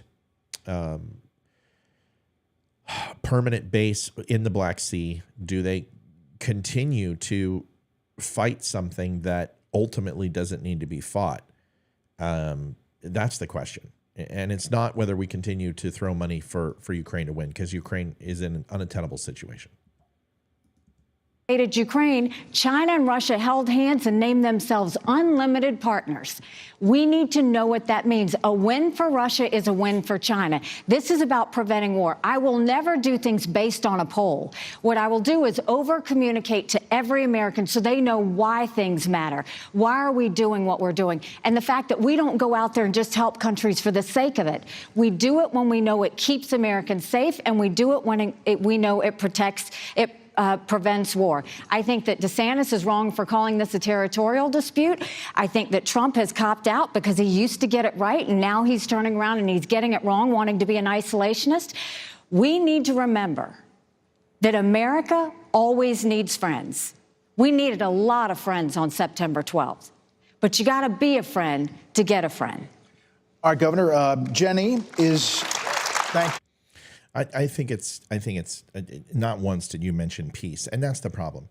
If you would just give us an exit strategy, right? Listen, we need to continue. We have another year of this. You know, Biden is not going to falter. I believe that there's nothing I can do to control that. When I am president of the United States, here is my plan. We will continue funding for this many days until I'm out of president-elect. At that point, we will provide a summit with 7 other hosting countries to broker a peace strategy inside of Ukraine and to have a stand down over the next 120 days based upon A, B, C, and D. If you can't do that, then what you're saying is you are going to continue to fund this for 4 years indefinitely when Ukraine is running out of people of able fighting bodied age. And at this point, what are you going to do? You're going to have a choice. You're going to have to send in American troops. You're going to have to send in UN. At some point, Ukraine is going to run out of people. And when they do, one of two things are going to happen. One is we have to escalate and involve ground troops into this war, or you have to simply walk away. And when you could have given up a very small territory that was predominantly Russian anyway, and a few other regions, or you're going to have to surrender the keys to Kyiv, which puts him closer to Poland and closer to a conflict with NATO countries, which is what we're trying to avoid to begin with. So, you got to talk about going to the table at some point. Simply saying I'm going to fund this indefinitely is not the right answer. An artist from Urbandale. Where are you, Jenny? This says, Jenny, that you're still undecided who you'll caucus for. Just 6 days to go. Is that right? It is true. Yeah, that's right. Okay. You're leaning towards somebody? No. You're really undecided? Really undecided. Okay, so what's your question for Governor Haley? Hi, Jenny. Hi. Thanks for taking my question. Sure. I watch the news a lot every day, and I watch how many people are pouring over That's your first mistake. the border. And I keep wondering, how are we, as the United States, supposed to provide housing, medical care, food, education for all of these people? And then if we deport them, how do we pay for that as well? We're not supposed to. And your question is exactly what I think every American is worried about. And it's not just the southern border, it's the northern border, too. I mean, you look at the fact that we have had 8 million illegal immigrants come to that border. Biden sent back only 142,000 last year. That's it. We've had more fentanyl cross the border that would kill every single American. Number one cause of death for adults 18 to 45, fentanyl. And don't think for a second China doesn't know what they're doing when they send it over. If we want to deal with this, we have to deal with it once and for all. No more excuses. And that means more than just building a wall. We need to do more than that. When I was governor, I passed one of the toughest illegal immigration laws in the country. Obama sued me over it. We need to carry that nationwide. We'll do a Why don't you go ahead and do mandatory sentencing for anyone who has fentanyl as not only a controlled substance, but treat it like ricin, that it is an attempted murder and it is a classified poison. And anybody who is caught with it will have a mandatory jail sentence of 10 years. Fix the problem. Make it to the point where nobody wants to touch it. China and other countries can bring fentanyl in is because they still have people who will peddle it.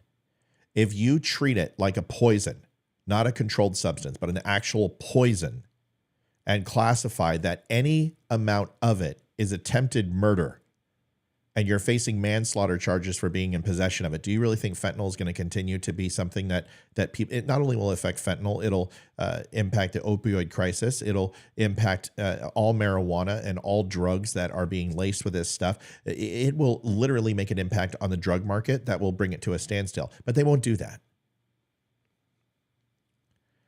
When you have to justify the DEA, DARE programs, companies are corporations that receive billions of dollars in funding annualized. It's like trying to find a cure for cancer. Can you imagine if cancer had a cure for it tomorrow, a cheap, affordable way, how many billions of dollars, trillions over a decade that would be lost to hospitals, to people who are innovative scientists, medicinal companies, pharmaceutical companies, think tanks, even, speaking engagements of people going around the country, TV commercials. Do you understand how much money this costs? So when people say that they don't want a cure for cancer, it's not that people don't want a cure for cancer. It's that cancer is a multi-trillion-dollar industry when it comes to pharmaceutical companies, from cancer research centers to college campuses, to oncologists. I mean, my God, the amount of money. The same thing is with drugs. If they really wanted to stop drugs, make it really easy. If you have any portion of fentanyl, any amount of fentanyl on your person in any way, shape, or form, it is a mandatory 10-year sentence and manslaughter charges. I guarantee you that would put a freaking dent in the amount of people distributing fentanyl in this country. But they don't want that to stop. They've never wanted it to stop.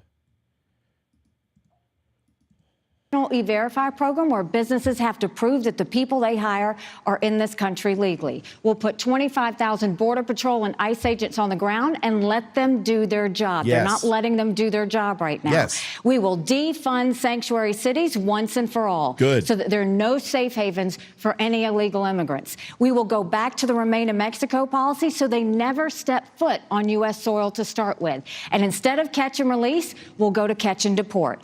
And for all of those that have come over, as cruel as it sounds, you got to send them back. We have to send them back, because if we don't send them back, it is an incentive for others to come in. Biden gave 500,000 Venezuelans temporary protective status. That's 500,000 Social Security numbers. That's 500,000 driver's licenses. I saw at the UN what that does. They pick up the phone and they call their family members and they tell them to come on. Not only that, they're cutting the line of those people who were trying to do it the right way. We are a country of laws. The second we stop being a country of laws, we give up everything this country was founded on. We need to secure the border. We need to build the wall. We need to deport anybody that doesn't come here the right way. And we need to start thinking of, again, national security. America right now is acting like it's September 10th. We better remember what September 12th felt like, because it only takes one person. Governor, former President Trump's campaign is out with an ad today that says that you are too weak and too liberal to deal with the immigration issue and the border. It says that you refuse to call illegal immigrants criminals and was opposed to Trump's border wall. What's your response to that? My response is, why did Obama sue me for passing one of the toughest illegal immigration laws in the country? Look, just because President Trump says something doesn't make it true. First of all, I appreciate all the I appreciate all the attention President Trump is giving me. It is quite sweet and thoughtful of him, but he's lying about it. And I'll tell you the reason he's lying about it is because he's taking snippets of things I said. I said you shouldn't just do the border wall. You have to do more than that. That's what I said. From the second I was governor of South Carolina, we fought against illegal immigration. We fought against the Syrian refugees. We fought against Guantanamo Bay prisoners coming. We fought every single second because we cannot have people who have not come here the right way. My parents came here the right way. We are blessed to take care of my parents. They are 87 and 90. And whenever I have dinner with my mom, she still says, are those people still crossing the border? They are offended by what's happening. And my mom would always say, if they don't follow the laws to come to this country, they won't follow the laws when they get to this country. So you're also getting heat for not being conservative enough, or a true conservative, from DeSantis. He has a new ad out saying that Hillary Clinton was your inspiration. And he plays a number of videos where you say, yes, you know, we differed on certain issues, but she inspired me to get into politics. I saw her speak at a leadership institute. I walked out the door and I made my decision to get into politics. You're shaking your head. No, because, I mean, look, DeSantis is desperate. He's lying because he's losing. But let's go. The problem is, if you have to lie to win, you don't deserve to win. I never said Hillary Clinton was an inspiration. What I said when I was talking to a group of women who were looking at running for office, I said the same thing about her that I said about Sarah Palin. And that is, when I was looking to run, everybody told me why I couldn't do it. They said, you're too young. They said, you have small children. Oh, you should start at the school board level. And I went to a women's leadership forum at Furman University, and one of the speakers happened to be Hillary Clinton. And I have never agreed with a single thing Hillary Clinton has ever said. And I said that too, but Ron forgot to put that in the ad. But what I'll tell you is, she ended it by saying, for every reason they tell you not to run, that's exactly the reason you should. And I left there and said, that's it, I'm running for office. I had never been politically active. I had never been. See, this is the problem, is that, okay, I despise Hillary Clinton. I absolutely despise her. Can't stand the woman. I was like, if I have to listen to this woman for 4 years, I'm going to stab my ears with a screwdriver.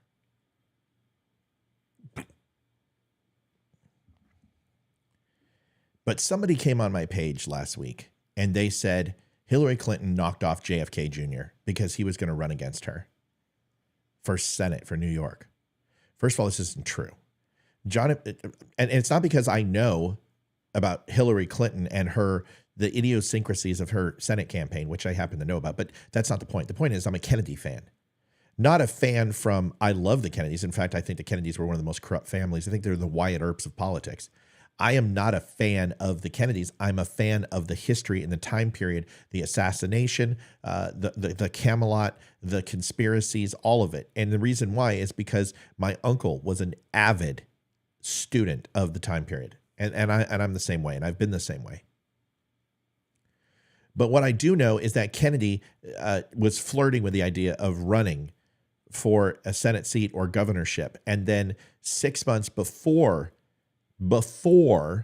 Hillary even announced he had withdrawn from the campaign, saying that his magazine that he had invested in needed his attention, AKA failing, and his relationship with his wife was also needed some attention, AKA failing.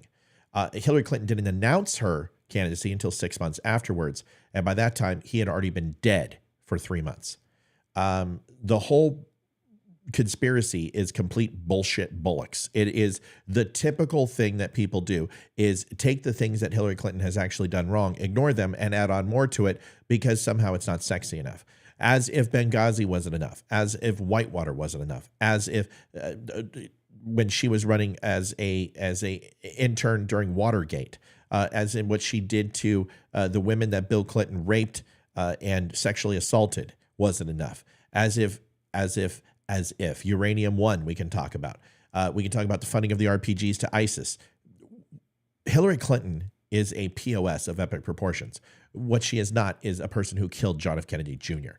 John F. Kennedy was a mediocre one-year pilot. And I will tell you, the only thing worse than a one-year pilot is a 1-month scuba diver. I'm telling you right now. A 1-month scuba diver is just as dangerous as a 1-month pilot. And if you think that you are qualified to scuba at 1 year and you're a master diver at 1 month, you're an idiot. If you think you're a good pilot at 1 year, you're also an idiot, which means that you have your bare minimum of solo flight time. And if you're out there flying in horrible weather conditions in mountainous regions, you might as well be playing Russian roulette with a Glock. So John F. Kennedy Jr., like most pilots who are civilian pilots, are not very good at what they do. Now, Harrison Ford has crashed 3 times. He's walked away from all of them. Does that mean he's a good pilot? Well, he may be a good pilot, but he's not very good at landing. You look at the Kobe Bryant helicopter situation. This is somebody who was an advanced pilot who had multiple years and hundreds of hours behind the stick, and things happen. That's not defending Hillary Clinton. I can also look over some of the things that Hillary Clinton has said over her career, and some of them aren't half bad.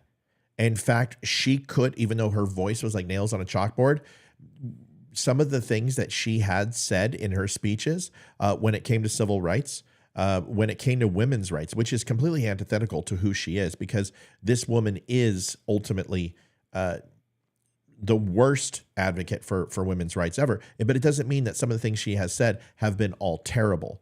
It's important to make the distinction. So I'm not defending Nikki Haley. I'm just saying that if you agree with somebody on the other side, it doesn't make you Adolf Hitler, for God's sake. Give me a break. Involved in politics. So they can twist and turn this all they want, but it's because they see what we see. We're surging in the polls, not just in Iowa, not just in New Hampshire, not just in South Carolina. But I'll say that's the problem with politicians. Rather than talking about what they can do, they just want to talk up and make things up that they are saying that I said. I'm happy to dispute it every day of the week. But at the end of the day, I'd rather be talking about inflation and our economy and education, how we have to go back to the basics and get our kids reading again, about a border that's out of control, about the fact that we need law and order back in this country and that we need a strong America that we can be proud of again. And that's what I'm going to stay focused on. Governor, we have a lot more questions on those very topics. When we come back, we will talk about a lot of those topics with Governor Haley coming up, and also deal with the front runner in this race, former President Donald Trump. So if anybody wants that town hall, you can find it. It's available on the Fox site. If you have Fubo TV or any of the over-the-tops, it's all available in their DVR. If you have Comcast, it's available in the DVR. Go watch it. It's an interesting. I thought the town hall was. If I said debate, I apologize. The town hall was fairly well done. I definitely thought it was good. And tonight we'll have DeSantis. I'll more than likely just record that. Take the night off. Continue to get my voice back to where it was. Maybe we'll come on and show the DeSantis one. I think that's at 6. We will most assuredly have Trump on Wednesday. I think that's at 9 o'clock Eastern. We will come on at like 8 or so, and then Olivia and I will also present to you guys the Donald Trump one. I think that's probably the one I'm interested the most. A town hall. He's going to get questions, and I want to see how he responds. Plus, he'll have some of the things that DeSantis and Haley said. So I'm going to try to be as balanced as I can and bring you a little bit of each candidate and give you an idea. People ask me all the time, Matt, who are you voting for? I don't know. And it's not that I don't know who I would vote for if the choices were available. If DeSantis is on the ticket, I'll vote for DeSantis. If Haley's on the ticket, I'll vote for Haley. If Trump's on the ticket, I'll vote for Trump. If Vivek Ramaswamy is on the ticket, I will leave the Republican Party and wonder what the hell is wrong with you people. But I'll still vote for him. I will vote Republican because I don't like Republicans. I don't have a lot in common with Republicans, but the one thing that Republicans have held true to is the Constitution of the United States, and they believe in the Constitution. Until that changes, I will be a Republican. The moment that Democrats put the Constitution above all else, I will be a Democrat. I'm not going to sit here and tell you that that means that I am loyal to either party. I'm not loyal to either party. I'm loyal to the party that's loyal to me. And the only party right now that demonstrates that their loyalty has my best interest at heart is the one who supports the Constitution of the United States and one who is not trying to violate it and eradicate it from our country. And that is the Democrats. And that is the only reason I'm a Republican. It has nothing to do with fiscal conservatism. It has nothing to do with abortion. It has nothing to do with Christian rights. It has nothing to do with whether we're a nationalist country or we're a globalist or populist. I don't care about any of that shit. The only thing I care about is that we have a strong military, and our Constitution, first and foremost, is the only thing that rules in this land. And right now, the only people who are even remotely close to that are Republicans. And that's just the way it is. So whether people think that that makes me a rhino, you don't even know what Republican means. You don't even, if I had you on my show and I said, please tell me the 5 things that Republicans believe in and how that coincides with conservatism, it would be like a deer with headlights. It would be a deer with headlights with most people. So when you say rhino, Republican in name only, Republicans are Republicans in name only. That is redundant, okay? That's like saying a man-hating lesbian. It's the same thing. So stop pretending that this is about a party platform. The Republicans don't even have a party platform. We haven't had one since 2016. We used the exact same one in 16 as 2020. We don't have a party platform. We haven't brought into our response to abortion. We don't know where we stand. We haven't brought in our stance on LGBTQ and same-sex marriage. We haven't updated that since, I don't even know, Bush? Where do we stand from a fiscal spending standpoint, considering that if you want to combine all the wars and all the money that the United States has spent when Republicans are in office and pork barrel politics, we're up at upwards of $19 trillion. If you want to pretend that we're Republicans, then show me a party platform that tells me what a Republican and a conservative is supposed to be. Because my idea of what a Republican and a conservative is supposed to be is limited government. Limited government from a legislative standpoint, from a taxation standpoint, limited government from getting involved in my life, limited government from getting involved in overseas conflicts, sticking our nose where it doesn't belong, limiting my speech, limiting the Constitution, limiting my rights, proposing that somehow the word of God is an evil thing, and therefore those guidestones shouldn't be weighted and valued with the modern laws of man together. Because not only do we need spiritual guidance in this, we need moral guidance. And it's not just defined by the Bible. The human interactions and human cohesiveness have established a set of laws that have been agreed upon for a lot longer than any of us have been an itch in our daddy's pants. And for anyone to sit here and say that the law of God and the law of nature and the law of man are not synonymous with each other has no business being a representative of mine. Those are the values that I want laid out. And unfortunately, there is no party that has laid them out. There is no party platform for Republicans. You don't know what a conservative is. And you're blindly saying that people are rhinos when they're not. This is exactly what the party is. So I just want one person to name to me who is the most consistent Republican and conservative. Tell me that. Who is the most consistent Republican conservative in politics today? Tell me who it is. And I will demonstrate to you that you're wrong. Because there isn't one. Because there is no agreed upon list, pre-qualifiers, checklist that says I'm a Republican. There is absolutely nothing that allows us to do that. Ted Cruz? Ted Cruz? I don't know. As a conservative and as a Christian, when my state is going through one of the worst electricity and energy crises during one of the worst ice storms in Texas history, I wouldn't be going on vacation. That doesn't scream Christian conservative to me. If I am a Christian conservative, I don't support Donald Trump based upon his infidelity, and I certainly don't support Donald Trump on his stances on abortion pre presidency. I would never allow anyone to say that my father was involved in the John F. Kennedy assassination and forgive that person. There are things about Ted Cruz as far as fiscal spending that he has signed off on that I don't agree with. And whether it be Ukraine or whether it be his stance on COVID, that guy wore a mask in every single airport that he went into. That guy was a proponent of the vaccine. I don't agree with everything Ted Cruz says, but I will tell you this, he has conservative values. He does understand how to make the argument for Christian conservative values, but he's also a person who will not listen in any way, shape, or form to people who are looking to figure out a solution for school shootings. He won't listen to anybody. He is absolutely bought and paid for by the NRA, and that's fine, but the NRA is not a good representation of gun owners. In fact, the NRA is borderline going bankrupt. The NRA is flailing. The NRA has allowed Virginia to completely overrule the citizenry of this country, the Don't Tread on Me state, with absolutely no representation. They're no longer fighting. There's no political ads. There's nothing. There's no representation for the NRA in Virginia. There's none in California. Every single major truck in Texas has an NRA sticker. Hell, I have one on the back of my vehicle. Where is the NRA?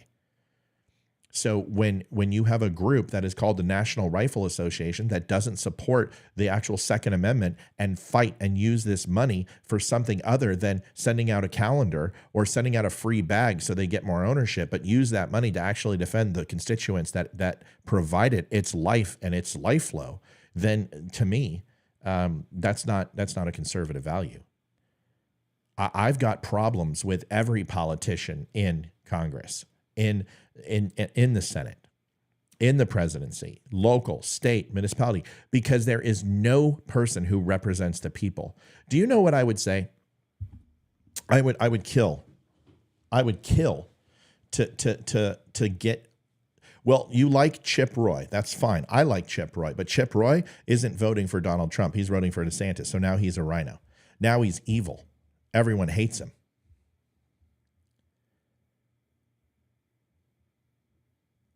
You know, there's plenty of people who come across as conservatives, but there is no politician who truly, on either side of the aisle, does their job.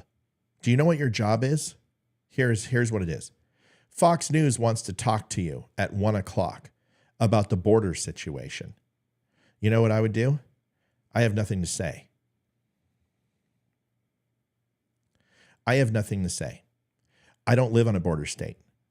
My experience in the border state, I'm removed for at least 7 years. I can give you nothing. Now, if you want to talk about sanctuary cities in Virginia and how they're being used, I can tell you what's wrong with that and what my constituents think. But I'm not going to give you my personal opinion because my personal opinion doesn't matter. I'm going to tell you what my constituents of my city, my state, my town think, because I am not the person who decides. They are. And I am here to represent them. So if you want my personal opinion, we can do that when I retire from politics, and I will come on your show and you can pay me a hefty salary. But until then, I'm going to tell you what my constituents think. In fact, I have some letters from them. I'd like to read them to you. You know what, Mr. Spear? No, thank you. We're good to go. Yeah, well, fuck you. I'm not your entertainment channel. I'm not here to be a pundit. I'm not here to hold water for some person today and then in 5 weeks tell you what a shitbag they are because all of a sudden they decided to elect or support somebody else, or they took political action money from somebody who I oppose. I am not getting into bed with anybody. I am going to represent my constituents. That is my job as an elected representative, and my opinion doesn't matter. My vote matters, and I'm going to tell you why I am voting for this bill, because my constituents have told me so. Here are the letters. Here are the tweets. Here are the emails. Here are my town halls. Here are the conversations and phone calls that I've received. I'm going to lend credence. I'm going to just pick 10 people.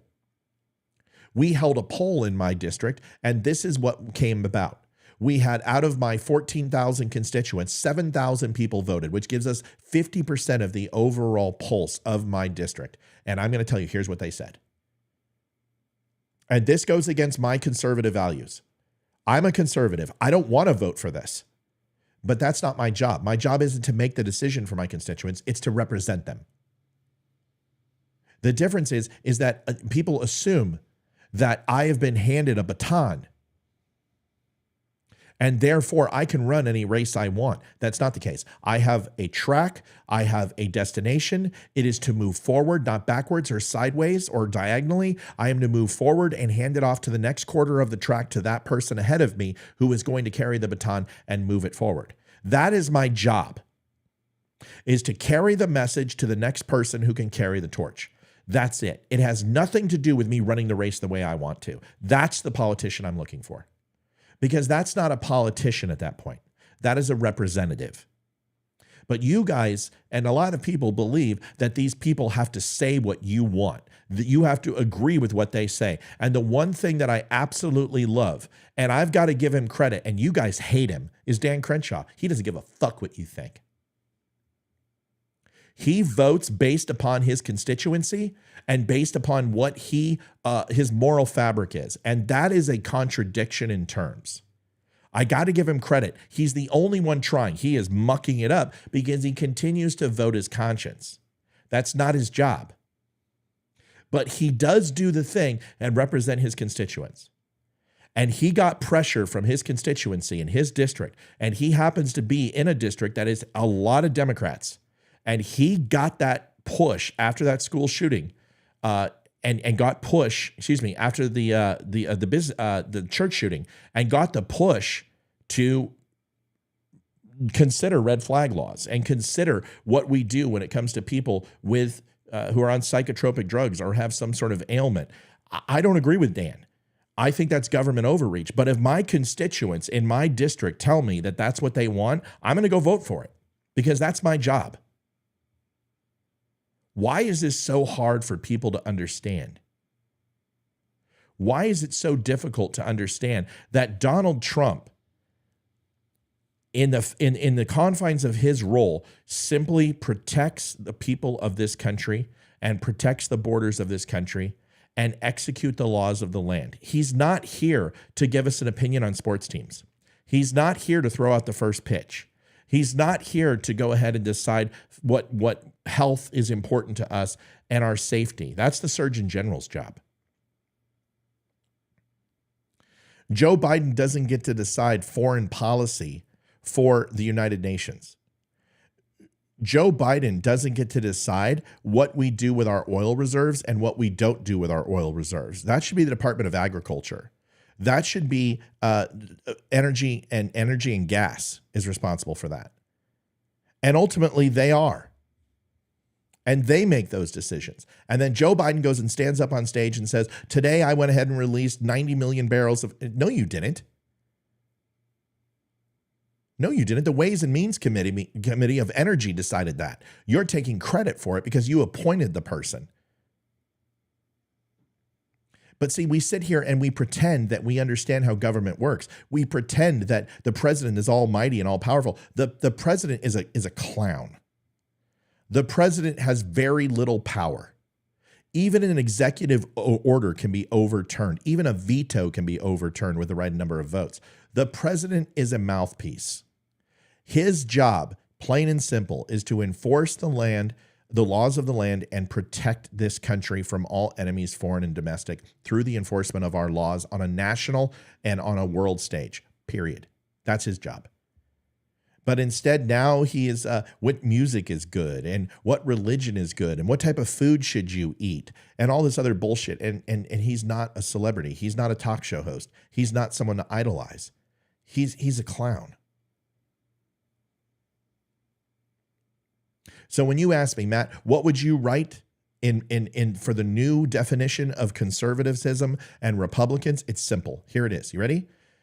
As a Republican conservative in the United States of America running for office, I will listen to my constituents and be unwavering in my resolve to always vote upon the majority word. Done. Done. I don't have anything to say about abortion. I don't have anything to say about taxes. I don't have anything to say about what Ukraine. I have nothing to say. My constituents do. And let me tell you what they're saying. If you don't know who Nick Freitas is, Freitas, Nick Freitas, I think he's a Greek. I love the guy. I absolutely just love the guy. We look similar, I've heard. He's a big dude. Army. He might have been Special Forces. I don't know if he was Special Forces. I think he was probably a Ranger. Special Forces. Rangers, dime a dozen. But Freitas is probably one of the most intelligent and articulate politicians I've ever met. And the one thing I love about him is he represents his constituents. Go follow Nick Freitas. Go listen to what he has to say. I promise you, you will not be disappointed. Go follow him on Facebook. I admire the hell out of the guy. He doesn't even know I exist. He has no clue. But even our videos that we do sometimes are very similar. The way we communicate is very similar. He doesn't cuss. I do. I'm sure he does when he's off air. But a hell of a guy. That's the guy I want to run for office. So he's first Special Forces group. So he's a Ranger. Nick Freitas is somebody who I would love to have on my show because I think he could define for you what a true politician is. Kat Kamek is also somebody who I don't agree with her all the time, but I love how she communicates with her constituents. She talks to them. She constantly mentions them in her videos, and she listens to what they have to say. He's not a Ranger. What was he? First Special Forces? Green Beret? What was he? Let's find out.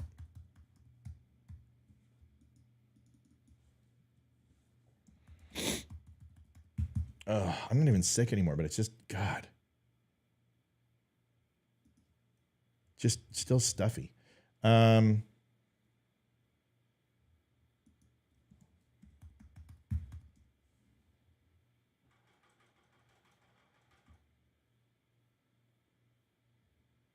He's Green Beret. Yeah? Yeah, Green Beret. All right. Whatever. He's a badass, you can tell. He's got an edge about him. Go look at Nick Freitas. That's who I want. It's pretty simple, y'all. A representative represents the people. He does not represent his own interest. Anyway, good night, folks. We're losing viewers. It's noon. People are going to lunch. God bless. We probably won't be on tonight. I very well could come on and show the DeSantis thing.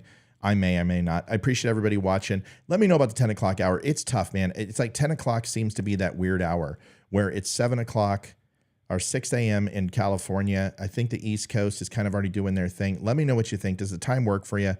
Should we change it? The morning shows are tough for me because we have such a good poll in the evening and mornings just seem to be stagnant. So let me know what your thoughts are. I'll see you guys later. Thanks for watching the Don't Unfriend Me show. See you soon.